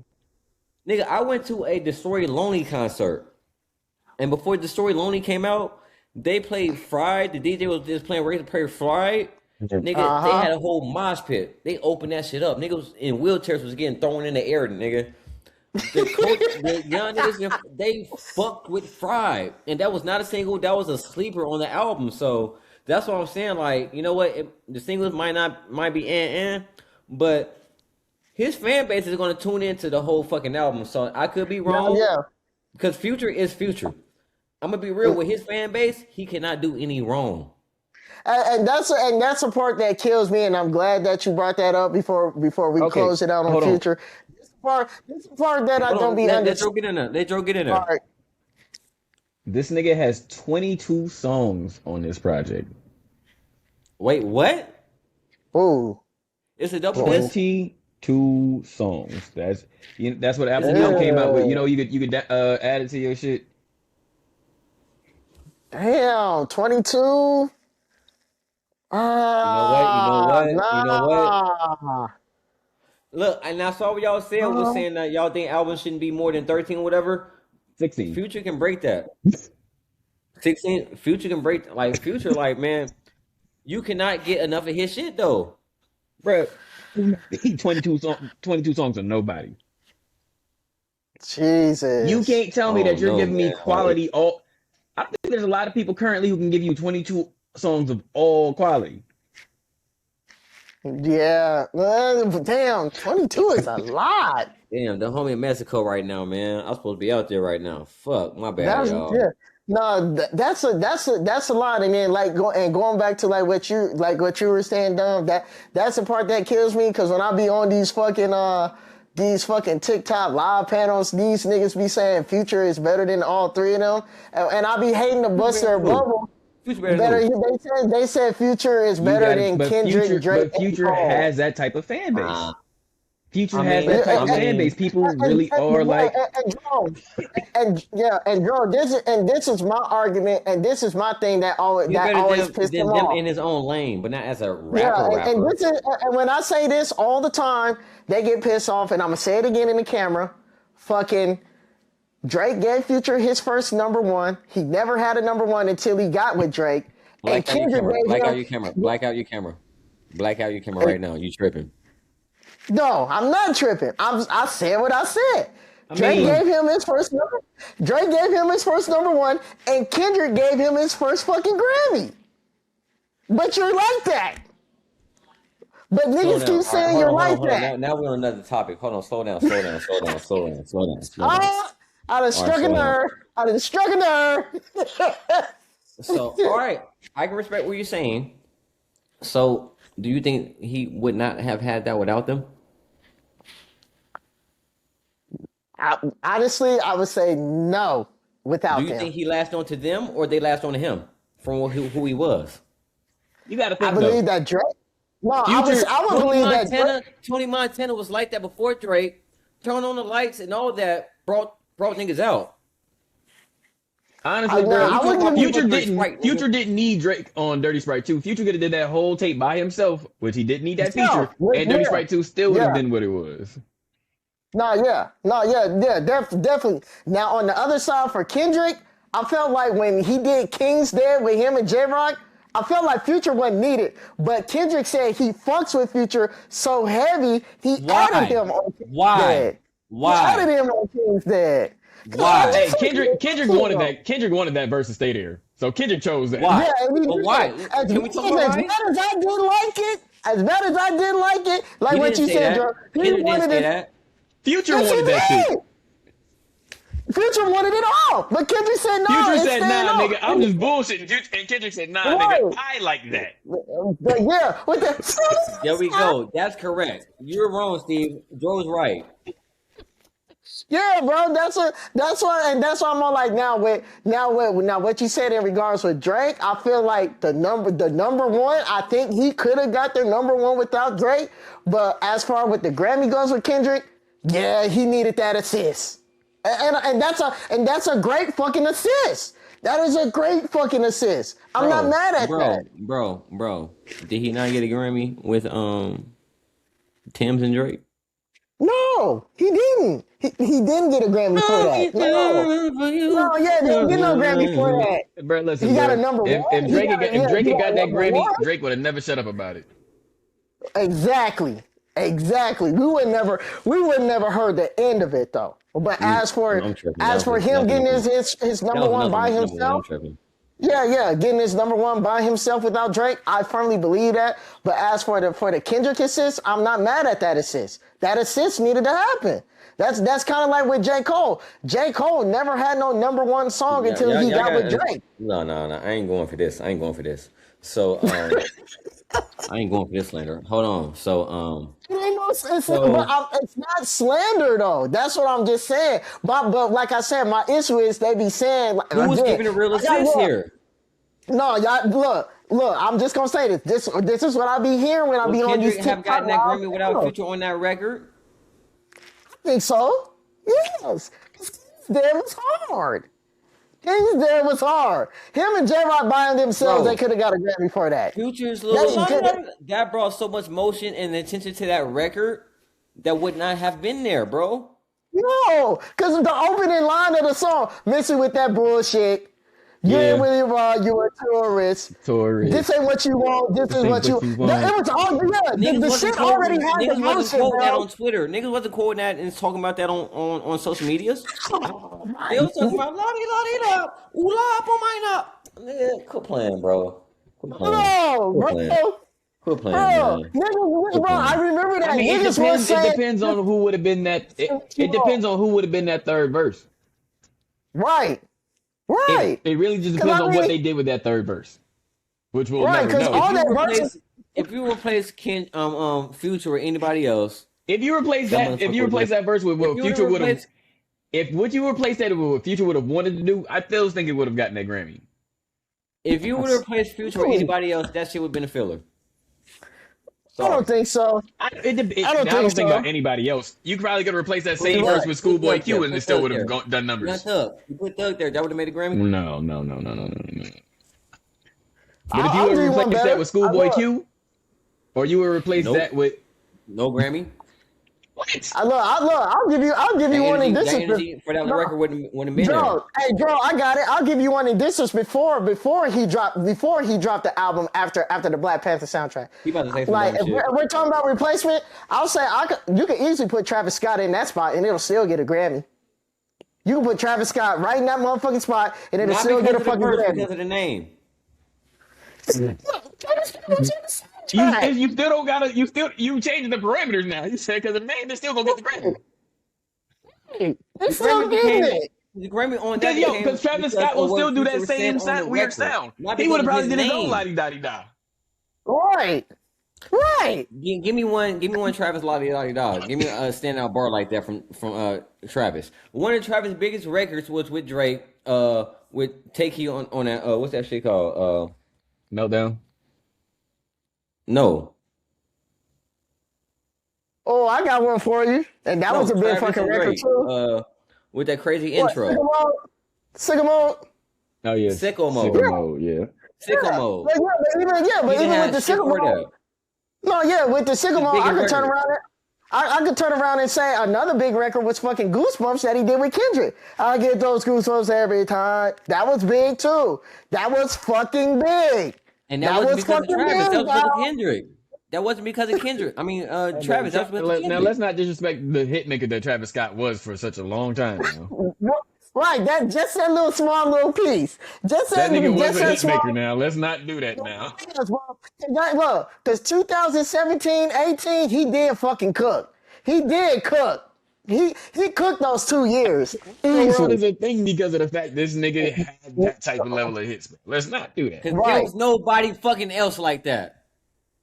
It was something new. So what does that mean? You can't say that and then try to make that to discredit the man. It wasn't nothing special. You can't discredit him because you said there was nobody else like that. Whose fault was that? Them niggas' fault. All right, there was nothing new. He was something new, fresh something. All right, cool. What I'm saying is, if you replace him on that Kingdom Come record, The king.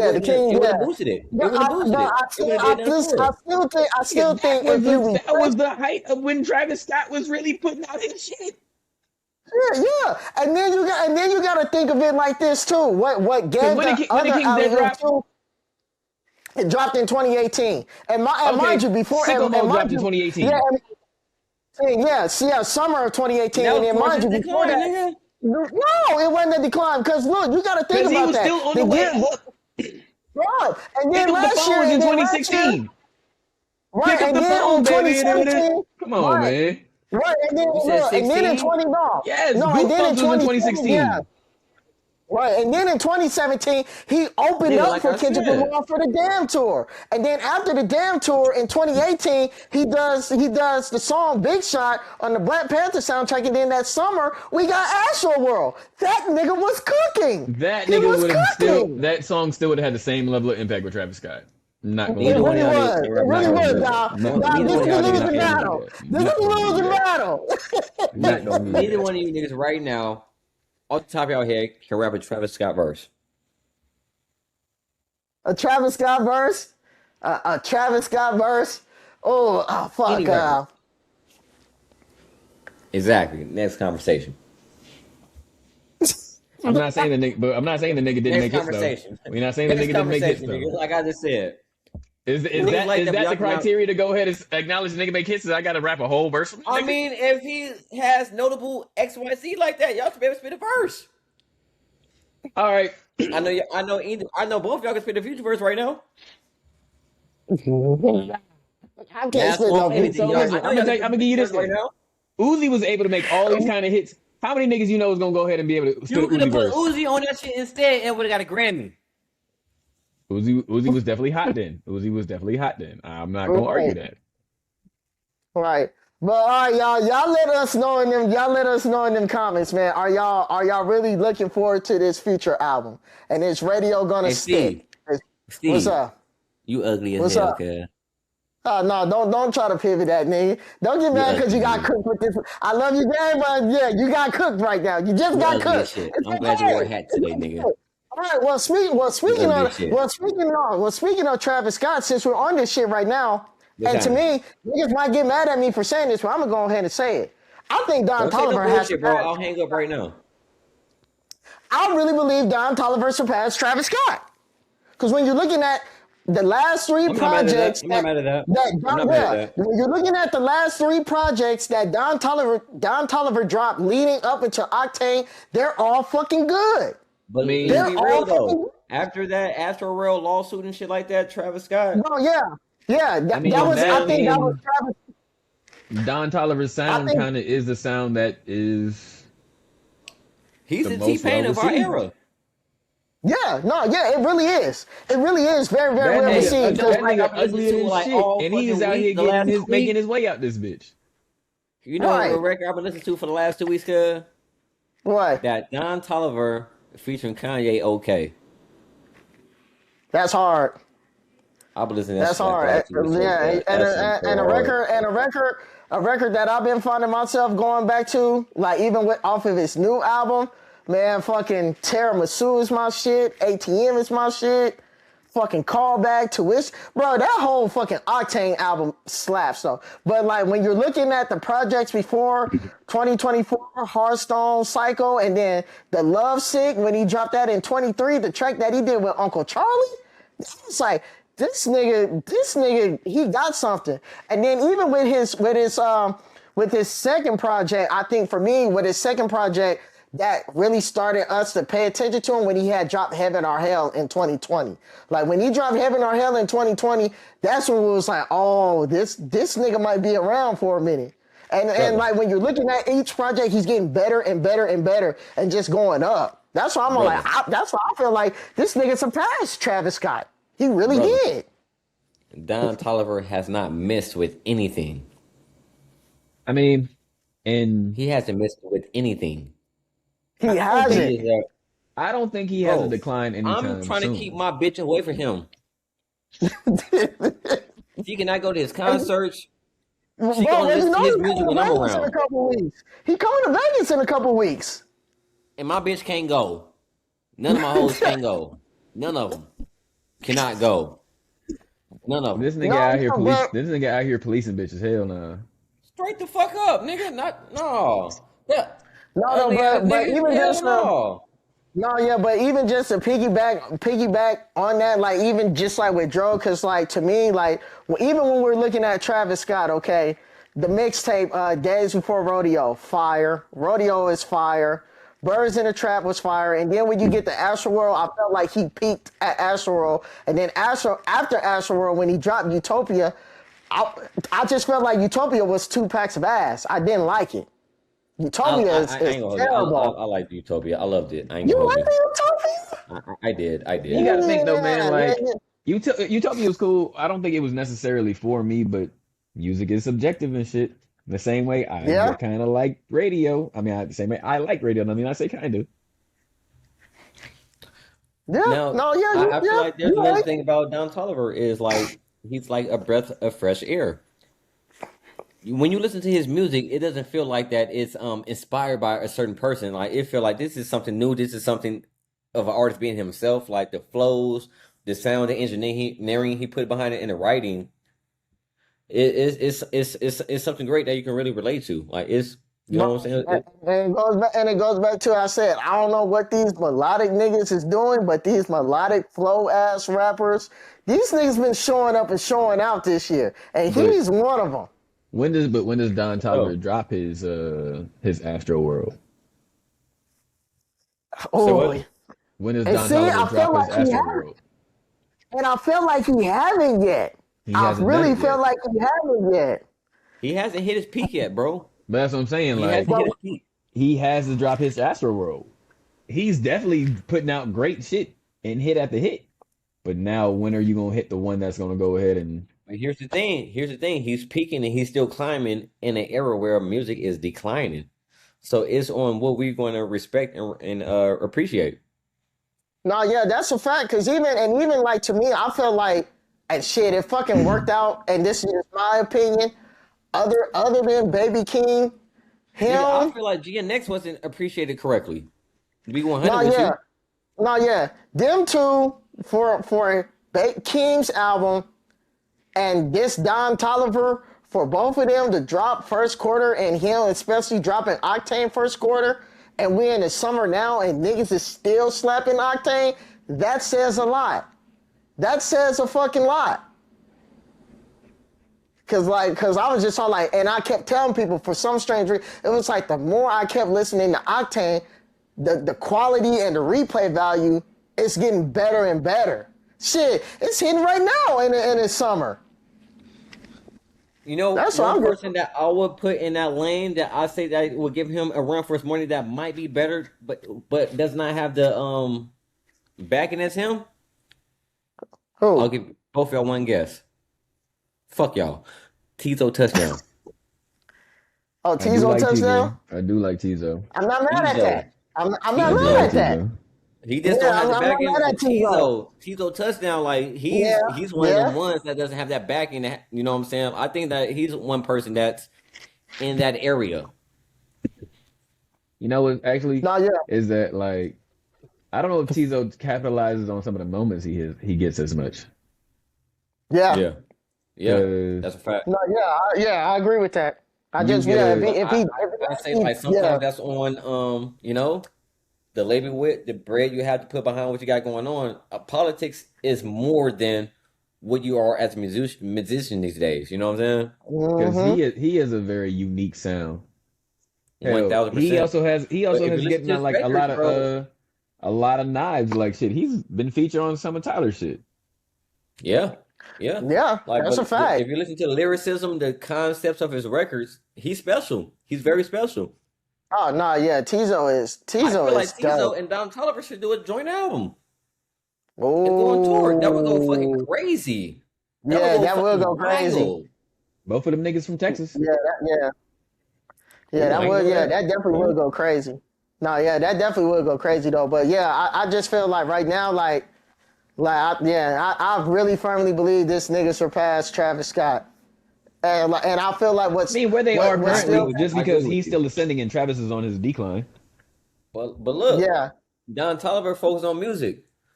Travis, that nigga focus on the Kardashians and shit like that. I mean, and I'm not gonna lie to you, Dan. What still got him holding on to is that fucking Nike deal. Because niggas love them fucking. He has a lot. He has a lot of other things going on for himself. He moved on past music. He don't care about music. Like he don't care about the coach. I ain't gonna say he don't care about the culture like that, but that's not his main focus. You know what I'm saying? Like he got. I mean, he's a part of the culture just in a different way. He's doing it with the Nike shit. To this day. I mean, on the music side though. Oh, for the music side, he's not as he maybe not as active, but you know. Don Tolliver still is signed to the nigga. And I'm not saying featuring here and there, nigga. I mean, Don Tolliver is still signed to the nigga, so he may still be somewhat involved in that nigga career. Yeah. Hey, but look, Don Tolliver, he's that go-to guy now if you can afford him. Right, and I'm not saying if I'm Travis Scott and I have a Don Tolliver, hey Don, go crazy, bro. Go crazy. Right, whatever you want. That's how you sign a nigga. That's how you sign a nigga. That's how you do that. Let me go focus on the sneaker shit, man. Let me go ahead and keep dropping caps and everything. Hey, Dro, and that's how a lot of labels fail. Because you have somebody like that on your roster, and you don't let them overshine you and let them do their shit. You still try to get in there and be that guy. So Travis is doing that right. Let him get that chicken. You feel me? Hey, oh no, yeah, for sure. I appreciate that. Nigga. You've been doing it every year, every 2 years. You've been giving me some great shit. Go crazy. Do your own work. You don't need me to go to get your way. And this what's crazy about it. If Travis wanted to drop an album and feature do XYZ here and there, you know what I'm saying, like some Playboy Cardi shit, he would still go crazy. No, yeah, that's a fact. But he let his young bull get to it. I respect that. That's a fact. That's a fact.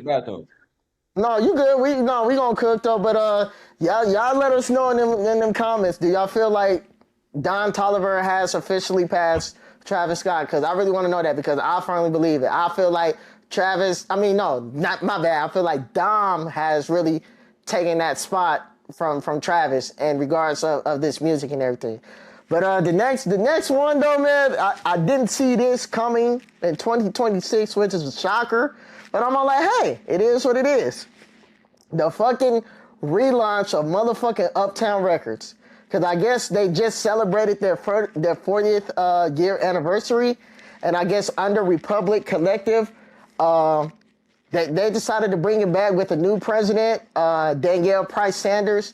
She has done a lot of work in the industry. And even just shockingly, they're signees on that.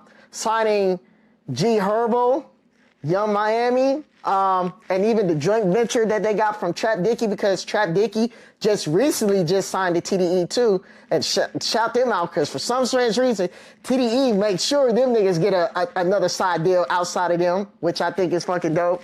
And producer ATL Jacob that's added to their roster and shit. It's a pretty nice start, especially with how Young Miami is everywhere. But my thing is, now my real question is, I wonder what is behind this relaunch from Uptown Records, because if we know during the history behind it, we know the owner at the time, was Andre Harrell, and P. Diddy was an understudy back in the day for Uptown Records. So, that's what I want to know. Who is really behind this relaunch? Because, okay, I get it that Danielle Price, she's the president, whatever and whatnot, and artist relations, Natima, but can we say, is Diddy behind this, behind bars? I mean... I wouldn't think so, just because if he was, he wouldn't have dropped that weird sex tape that he dropped. This is a fucking fact. That's something we could have did without, and he could have been out here telling us he been pushing this shit from where he's at. That would have been a much better thing going on. Yeah, exactly. No, exactly though. But just to see another, I want to say another prominent black record label, and seeing its relaunch, I think it's dope though. And then just not only that though, to have three. And I ain't gonna lie, the three acts that they signed, who I just said, G Herbo, Young Miami, and Trap Dickey, that's fucking great. That's fucking great. Because we already know G Herbo, he's been doing this thing for a minute, and I can honestly say, like the maturity of G Herbo now, bro, it's fucking insane. And his quality of his music has been getting a lot better. Really, really a lot better. And then Herb has always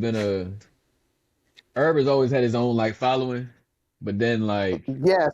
the growth and where this nigga is now, yeah. No, yeah, that's fucking dope. And then just seeing, and then also too, we're seeing what Young Miami doing with Spin That, and it's just so crazy. Like, didn't even know. So it's just all like, what a great fucking way to open up a label with one of your artists having like, to me, like the number one song right now, literally.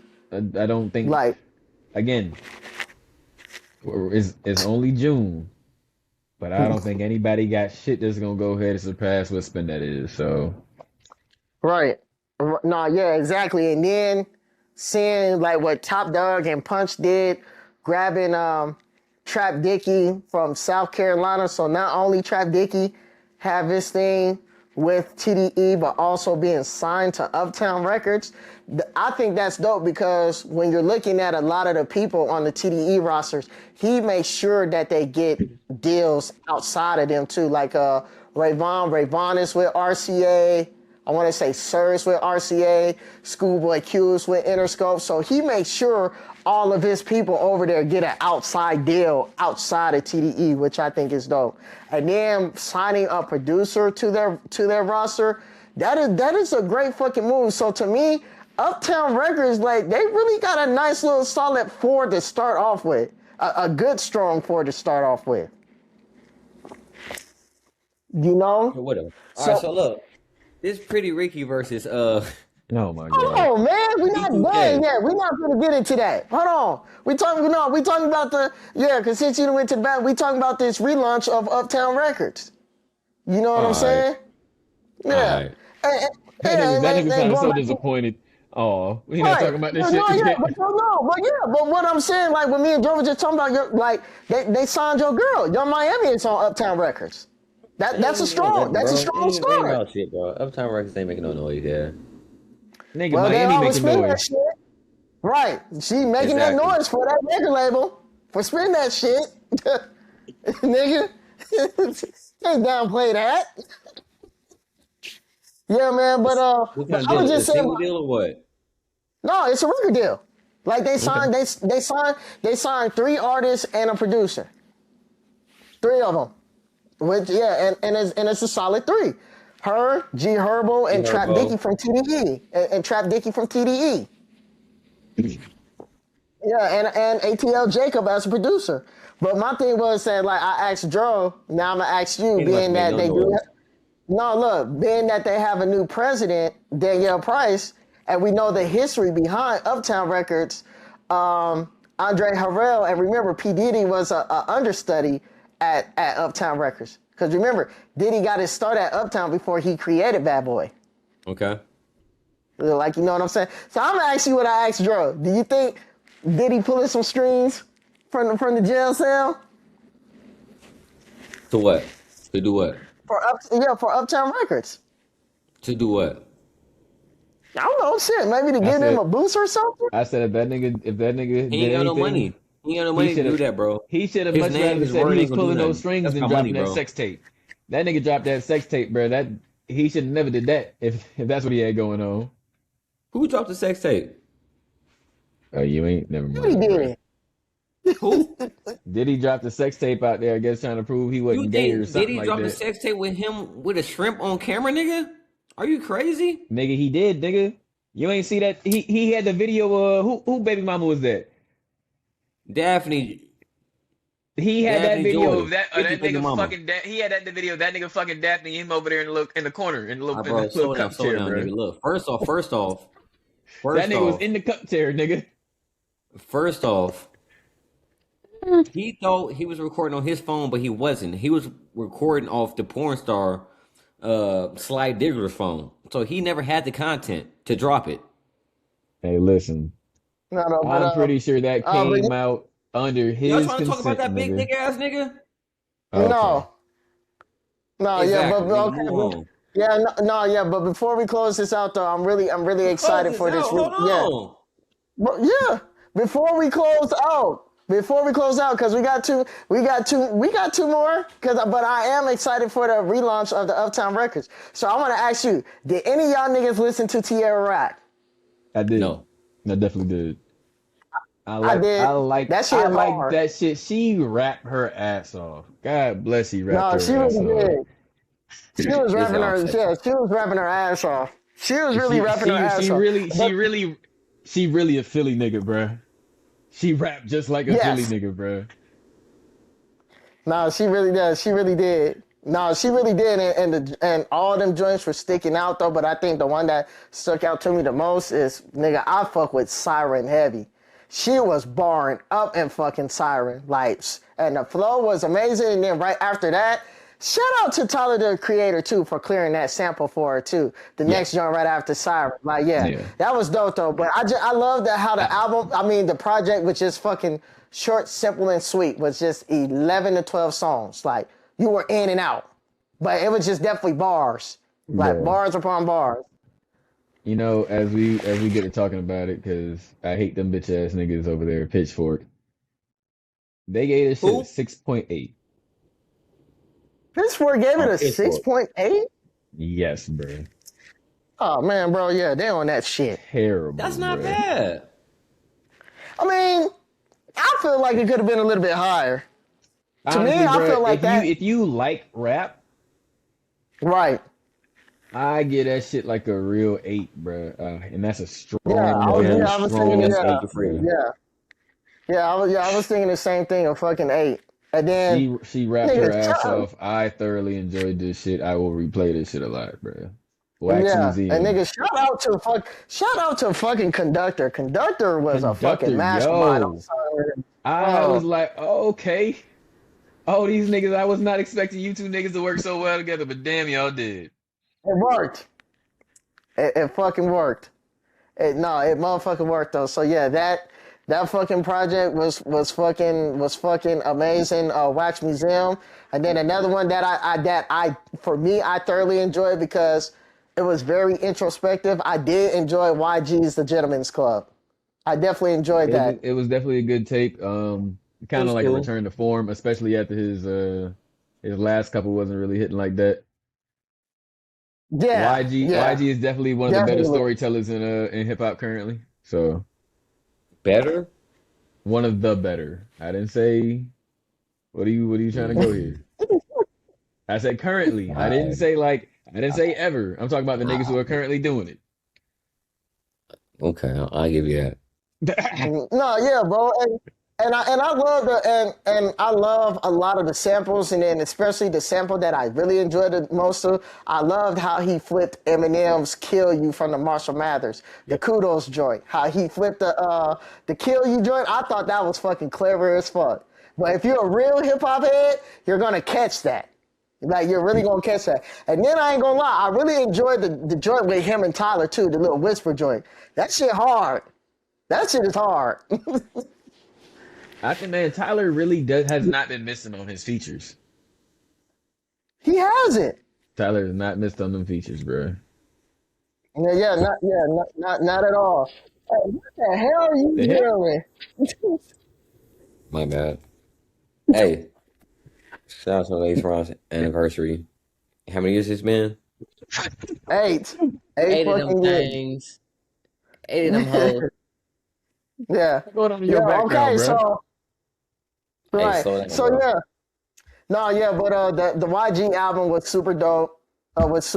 And then going back again, to me, I feel like he patented his album from Kendrick Miss Morale, quote unquote, which the album that everybody hate. But if you notice the last 3-4 years, a lot of niggas has been patenting their album from Miss Morale. But quote unquote from consumers swear up and down that niggas don't like Miss Morale, but you have niggas that are patenting their albums from this.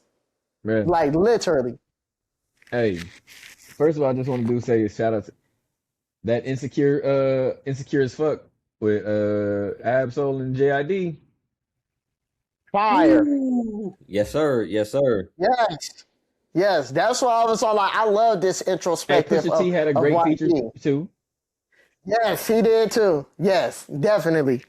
Definitely do. But overall, like I felt like the project was super, super solid. But yeah, though, before we close out, Dom, let's talk. And that joint with Shoreline Mafia. I forgot about them niggas. Yes. That joint's still hard. I'll still play that. Fucking let's get into this ass whooping that Pretty Ricky gave B2K. Hey, first of all, who in the group chat was saying B2K had a chance in that?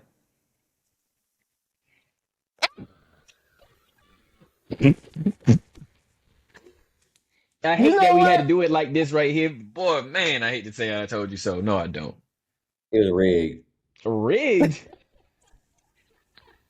Them niggas had no dog in that fight. They shouldn't have been there. Oh my God! They shouldn't have been there to begin with, bro. Like, honestly, bro, that actually was just to go ahead and big up Pretty Ricky. Because there was no reason to to put them niggas against them niggas. They should have called some other niggas, man. Belt the ass, right, bro. Man. Belt bro, the that ass. That was a clear fucking sweep. What was your favorite moment of the verses? Huh? What was your favorite moments of the verses? Man, for me, nigga, when them niggas Pretty Ricky started performing Juicy, bro, nigga, when they did that, I was like, nigga, this is over. This is over, bro. Nigga. Hey, nigga. You was in them house party garages too, just like the rest of us, my nigga. Don't do that. This nigga try.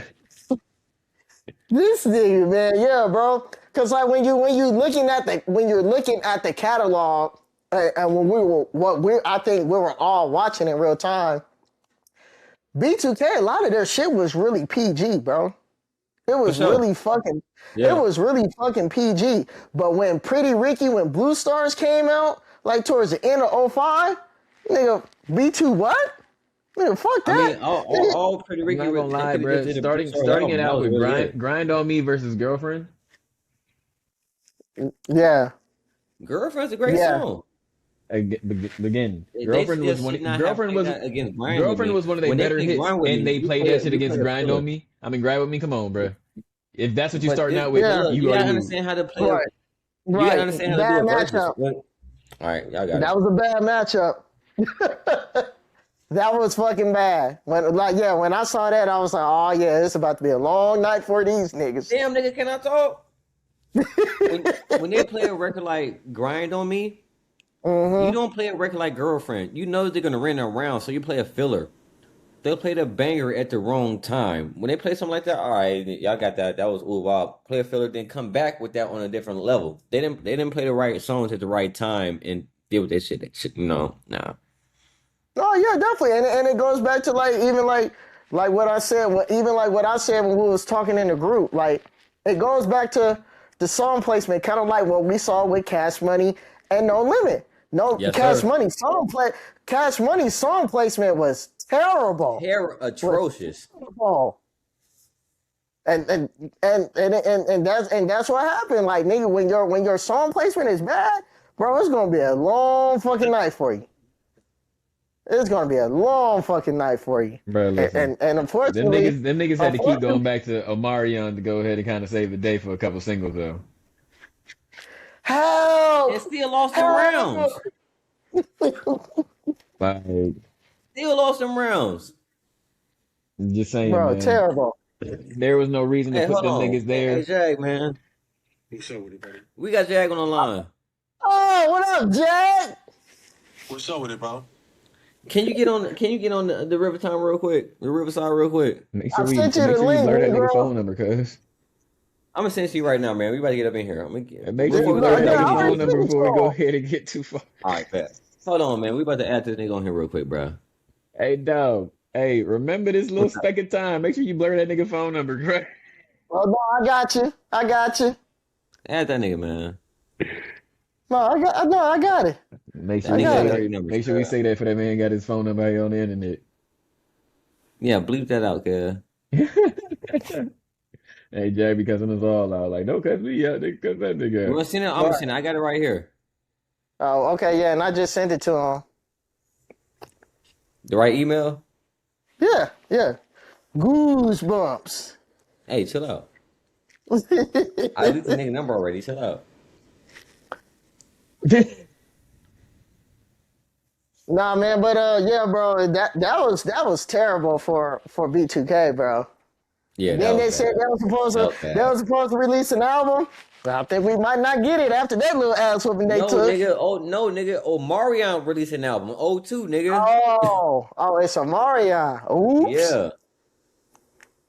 And what a lot of people said was crazy was they surprised that Omarion and Fizz was on the same stage with Fizz fucking that nigga April and shit like that. Niggas been made up. Niggas are Eskimo, bro. Nigga, how you make up from that, nigga? Man, it's not like Omarion married her. Nigga, you fuck my BM like that, nigga, it's up for life. Until the death on some Game of Thrones shit, nigga. Somebody gotta die to you. Omarion has to be the most mature nigga out that motherfucker. Fuck you, nigga. What? You tripping. There's no fucking way. Mature. Oh, Melon? He said, "Oh, Melon, you funny, bro. You fuck my bitch. You trying to fuck my mama. You almost fucking my money." Omarion don't need them niggas. Album to overshadow He you really niggas. don't. Still on that. Omarion don't need them niggas. Them niggas need Omarion. He really don't. That's a fact. And it's unfortunate to say too, Dro. I thought he was low key was going to redeem himself after the ass whooping that Mario gave him in the verses. Negro, how? Bro, what? Bro, you don't remember that ass whooping that Mario gave to Mario? Nigga, I said, how was he going to redeem himself after that? With that's another versus that shouldn't have happened. This wasn't solo about. That nigga Mario got to go against like Marcus Houston or some shit, bro. No, that wouldn't happen because they're under the same umbrella. Well, that wouldn't happen. That nigga out here dealing with like young bitches and shit, so they probably don't want him to have that nigga pop up no time soon. Man, look, we ain't put him out. Hey, nigga, hey, Dro, and I found out that paperwork you sent me was old, nigga. The Boosie paperwork? No paperwork? Yeah. I mean, I sent the paperwork. I didn't talk about the follow-up. I don't have his follow-up paperwork. We just know that nigga about to face another 18 months. No, right, bro. He probably gonna face, yeah. He beat up the goddamn bouncer with the fucking hookah spot. Right. That's not the gun charge. That's something different.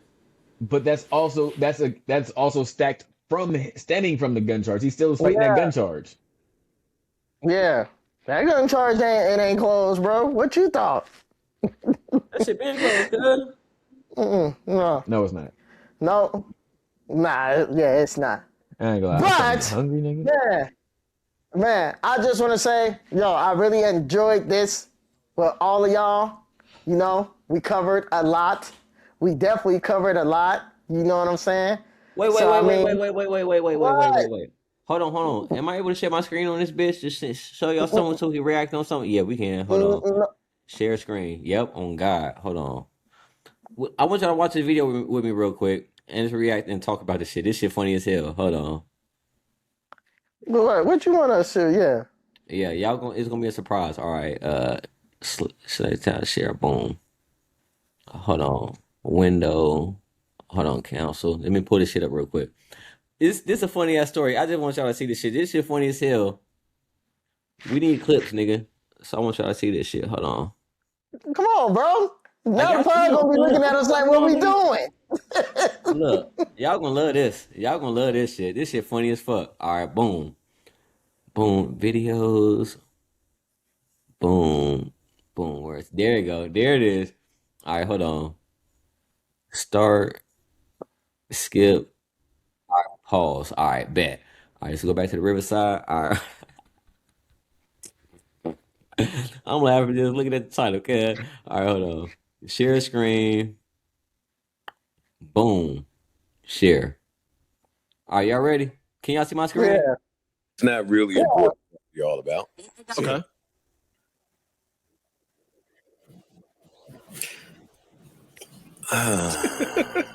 Us. Yeah, you gotta figure out how to word it. Yeah. What happened, yo? So I love y'all. No, for real.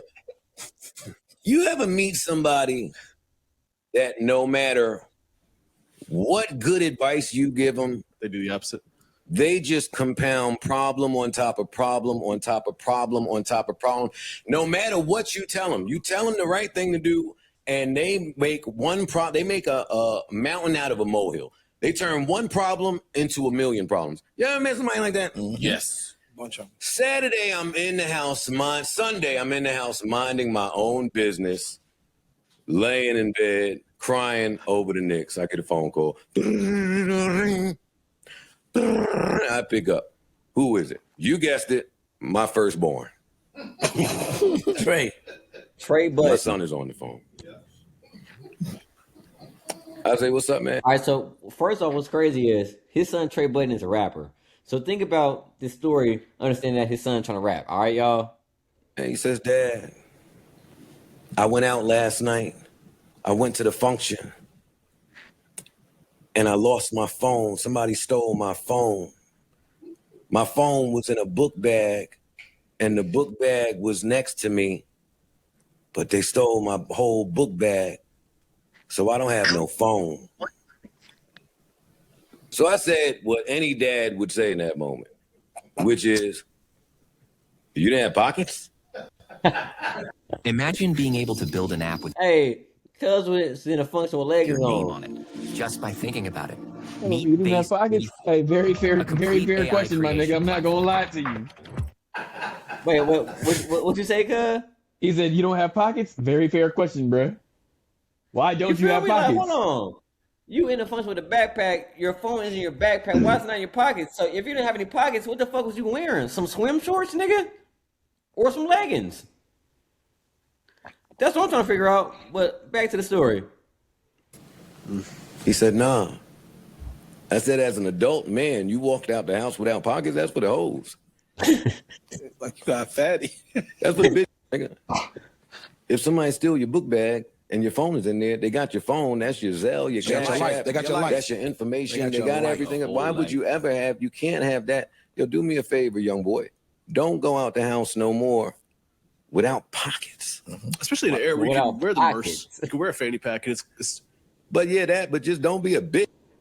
I mean, what if you need to look cool? Put your hand in your pocket. You need pockets as a man, nigga. You need pockets. Anyway. Agree. Long story less long. He says, Pop, do you happen to have an extra phone over there that I could use? He know I got extra phones. I got all of the phones. When I bought the iPhone 17, I bought 5 of them. I bought 7 of them because the day would come where your son is going to lose a phone. You said that. Yeah, you was like, yo, my mom, my pop, somebody's going to call me and need a phone.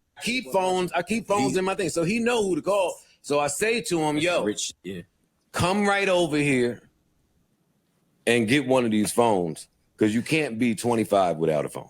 Okay? I hang up. All right, so look, y'all 25. Y'all lost your phone. Your pop say, come through, get a phone. What y'all do after that? I'm going to his house to go get another phone. All right, see, I feel you. Dro? I mean, I would just go get the phone, but I'm imagining this nigga did something even dumber than this because he doesn't have the phone. All right, so check it out. Not today. He said, yo, I'm on my way. I hang up. How many hours? 1 hour later. I knew it. There's no son. I knew it. 2 hours later. There's no son. And I don't care because I'm with my new son. My new son? That nigga said, I'm with my new son. That sounds so dumb. I'm glad I'm my dad's only nigga because if that nigga had ever said some shit like that, hold on, bro. We might got to get in the field, nigga. You feel me? Like, hold on, my new son. We might gotta get in the field, nigga. Hell no. Oh God, my new son, nigga. Who the fuck? I'm supposed to be your. It's my baby weekend, nigga. So I mean, my job is I'm here with my new kid, nigga. The old kid, who knows where he at? But anyway, hour 3, hour 4, hour 5, he don't come. He send me a text. It says, Pop, I'm still coming. I had to stop at the police station and make a report. And as soon as I finish that, I'll be on my way to you to pick up the phone. Nigga, I ain't even hit him back. But in my head, I'm like, okay, I go back to sleep, playing with my new son. Yep. Another 90 minutes go by, long story less long. He show up at my door. I open the door. Boy, does he look disheveled. Disheveled. He got bruises all over. Shirt dirty. Shirt dirty. Hoodie is a mess. No shape up. Body parts swollen. Swollen. Body part swollen. Come on in here. Daddy done been through that before. Oh shit! They try to put Joe over. I can relate. That off right now. Hey, look, y'all saw how they try to put that smut on Joe Budden like he got his ass whooped like that before. I mean, Outfit on, nigga. You trying to get in? I'm not. So I said, "Come on in, boy."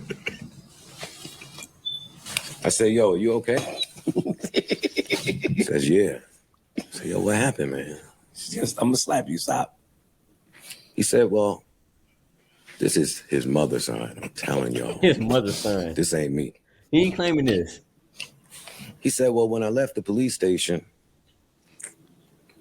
I took mom's phone and hit to track my iPhone, and I found it. Oh boy, it popped up." All right, so hold on. So y'all go to a function, somebody steal y'all phone, y'all track it. What y'all doing after y'all track your phone after you found it stole at a function the previous night? What y'all doing? I'm not gonna lie to you, I'm reporting it. You can't. Huh? You can't go find the nigga and get your ass whooped by the nigga. Right. Dro, I'm asking though. Your shit got stolen in your backpack. The next day, I'm gonna go looking for my shit. What I you gonna found do? my shit. I'm gonna go try to go get my shit. All right, bet. Right. Steve, what you want? I'm doing the same shit. All right, bet. There's no Bet. question. Bet. What? And it was nearby. I don't want to laugh. And it was nearby. No, I gotta hear the rest of this. So I went over there. And I hopped out and said, "Yo, y'all know something about this phone that's missing?" Okay. And they beat the shit out of me. ET phone. hey, yeah, boy, we know something about it. This the phone right here? I said, wait. I need no. I need, was it a corner? Like where? He said, no, it was a house. You just pull up some random I said, house? you pulled up to a stranger's house? Hold on. So y'all track y'all phone, and it's somebody's house, like in a house.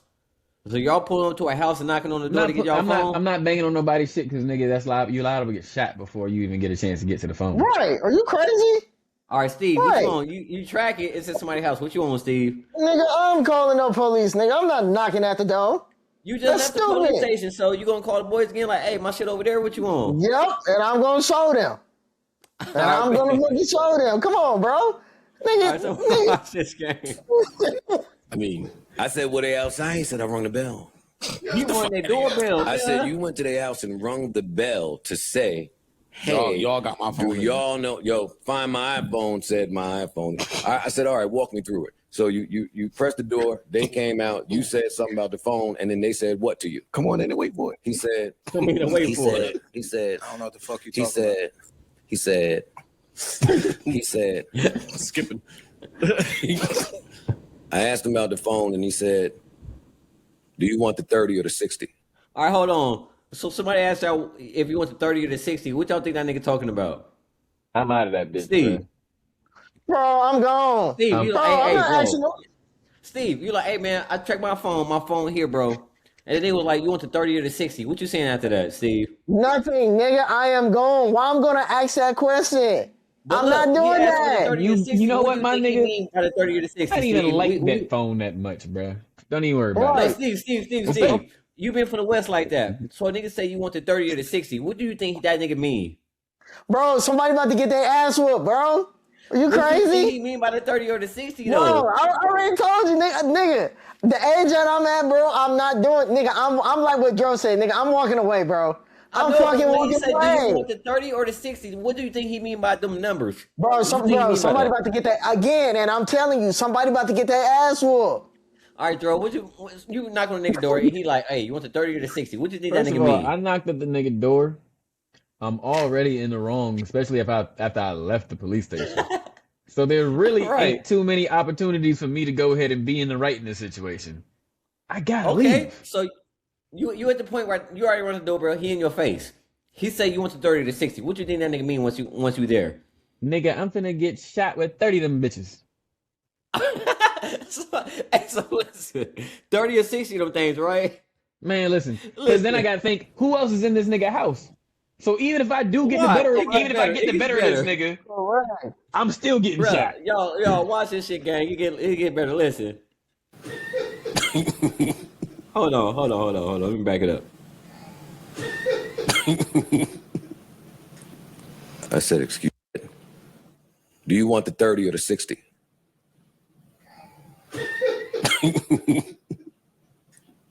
I said, excuse me?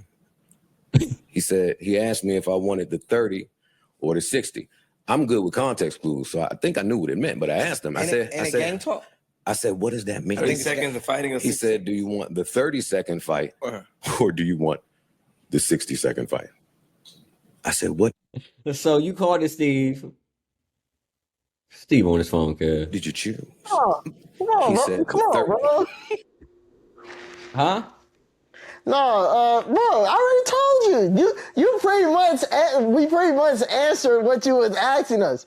I mean, it could be the 30 round, the 60 round, a 30-second fight, 60 seconds. That's why I asked that. Bro, either way, look. Come on, bro. Why would you ask something and you know the answer to? Like what Dro just said. Nigga, I'm walking up to, keyword, somebody else's property. Somebody else's property. But you got my phone. You stole my phone. And you know you stole it. And again, this you must see him. My context clues told me I'm gonna get 30 of them bitches, 30 holes in me, nigga. It's good. That's what I was thinking. I'm calling the police. I'm calling the cops. You called the police, bro. You fresh from the police station. Again, hey, I think he said, "Yo, I'll give you 30 seconds or 60 seconds, but is it just a one-on-one?" All right, you gotta finish. Look. It gets better. I think I knew what it meant, but I asked him. I said, what does that mean? 30 seconds of fighting. He said, do you want the 30-second fight or do you want the 60-second fight? I said, what did you choose? He said, the 30. The 30. I said, how long did it go? He said, about 60. Terrible. The nigga knows the 30-second fight still got the 60 fake. Hold on. I said, wait. He gave you the other 30. He gave you the other 30 for free. Gave you that on the arm, yo. No. Since I ain't had to bring it to you, he got the other 30. He gave you the 30 here already. For free. Here. Trey. Nah, he chose the 30 Trey. And still got the yo, that's my kid. You play. Wait. So at this point, I say to him, there was another option, right? He said, what? I said, boy, your negotiating skills are poor. I said, or you could have took. All right, so he asked y'all went to 30 to 60. How y'all gonna negotiate that after you there? It's there already. 30 to 60. What y'all saying after that? Well, I'm gonna say anything now after when the nigga choose, like he went totally opposite. I don't make no sense, bro. I'm not choosing. Bro. Look, you at the door. He like, hey. I don't think anybody's ever thought I was pussy enough to give me an option of how long we gonna fight and think that he gonna get the better. He told him that because he knew he was gonna get the better of him. Right. So right. A nigga say you want the 30 to 60. Are you gonna pick 30 60 or try to propose something else? I'm not proposing nothing else. It's not that much conversation, bro. First of all, 30 seconds.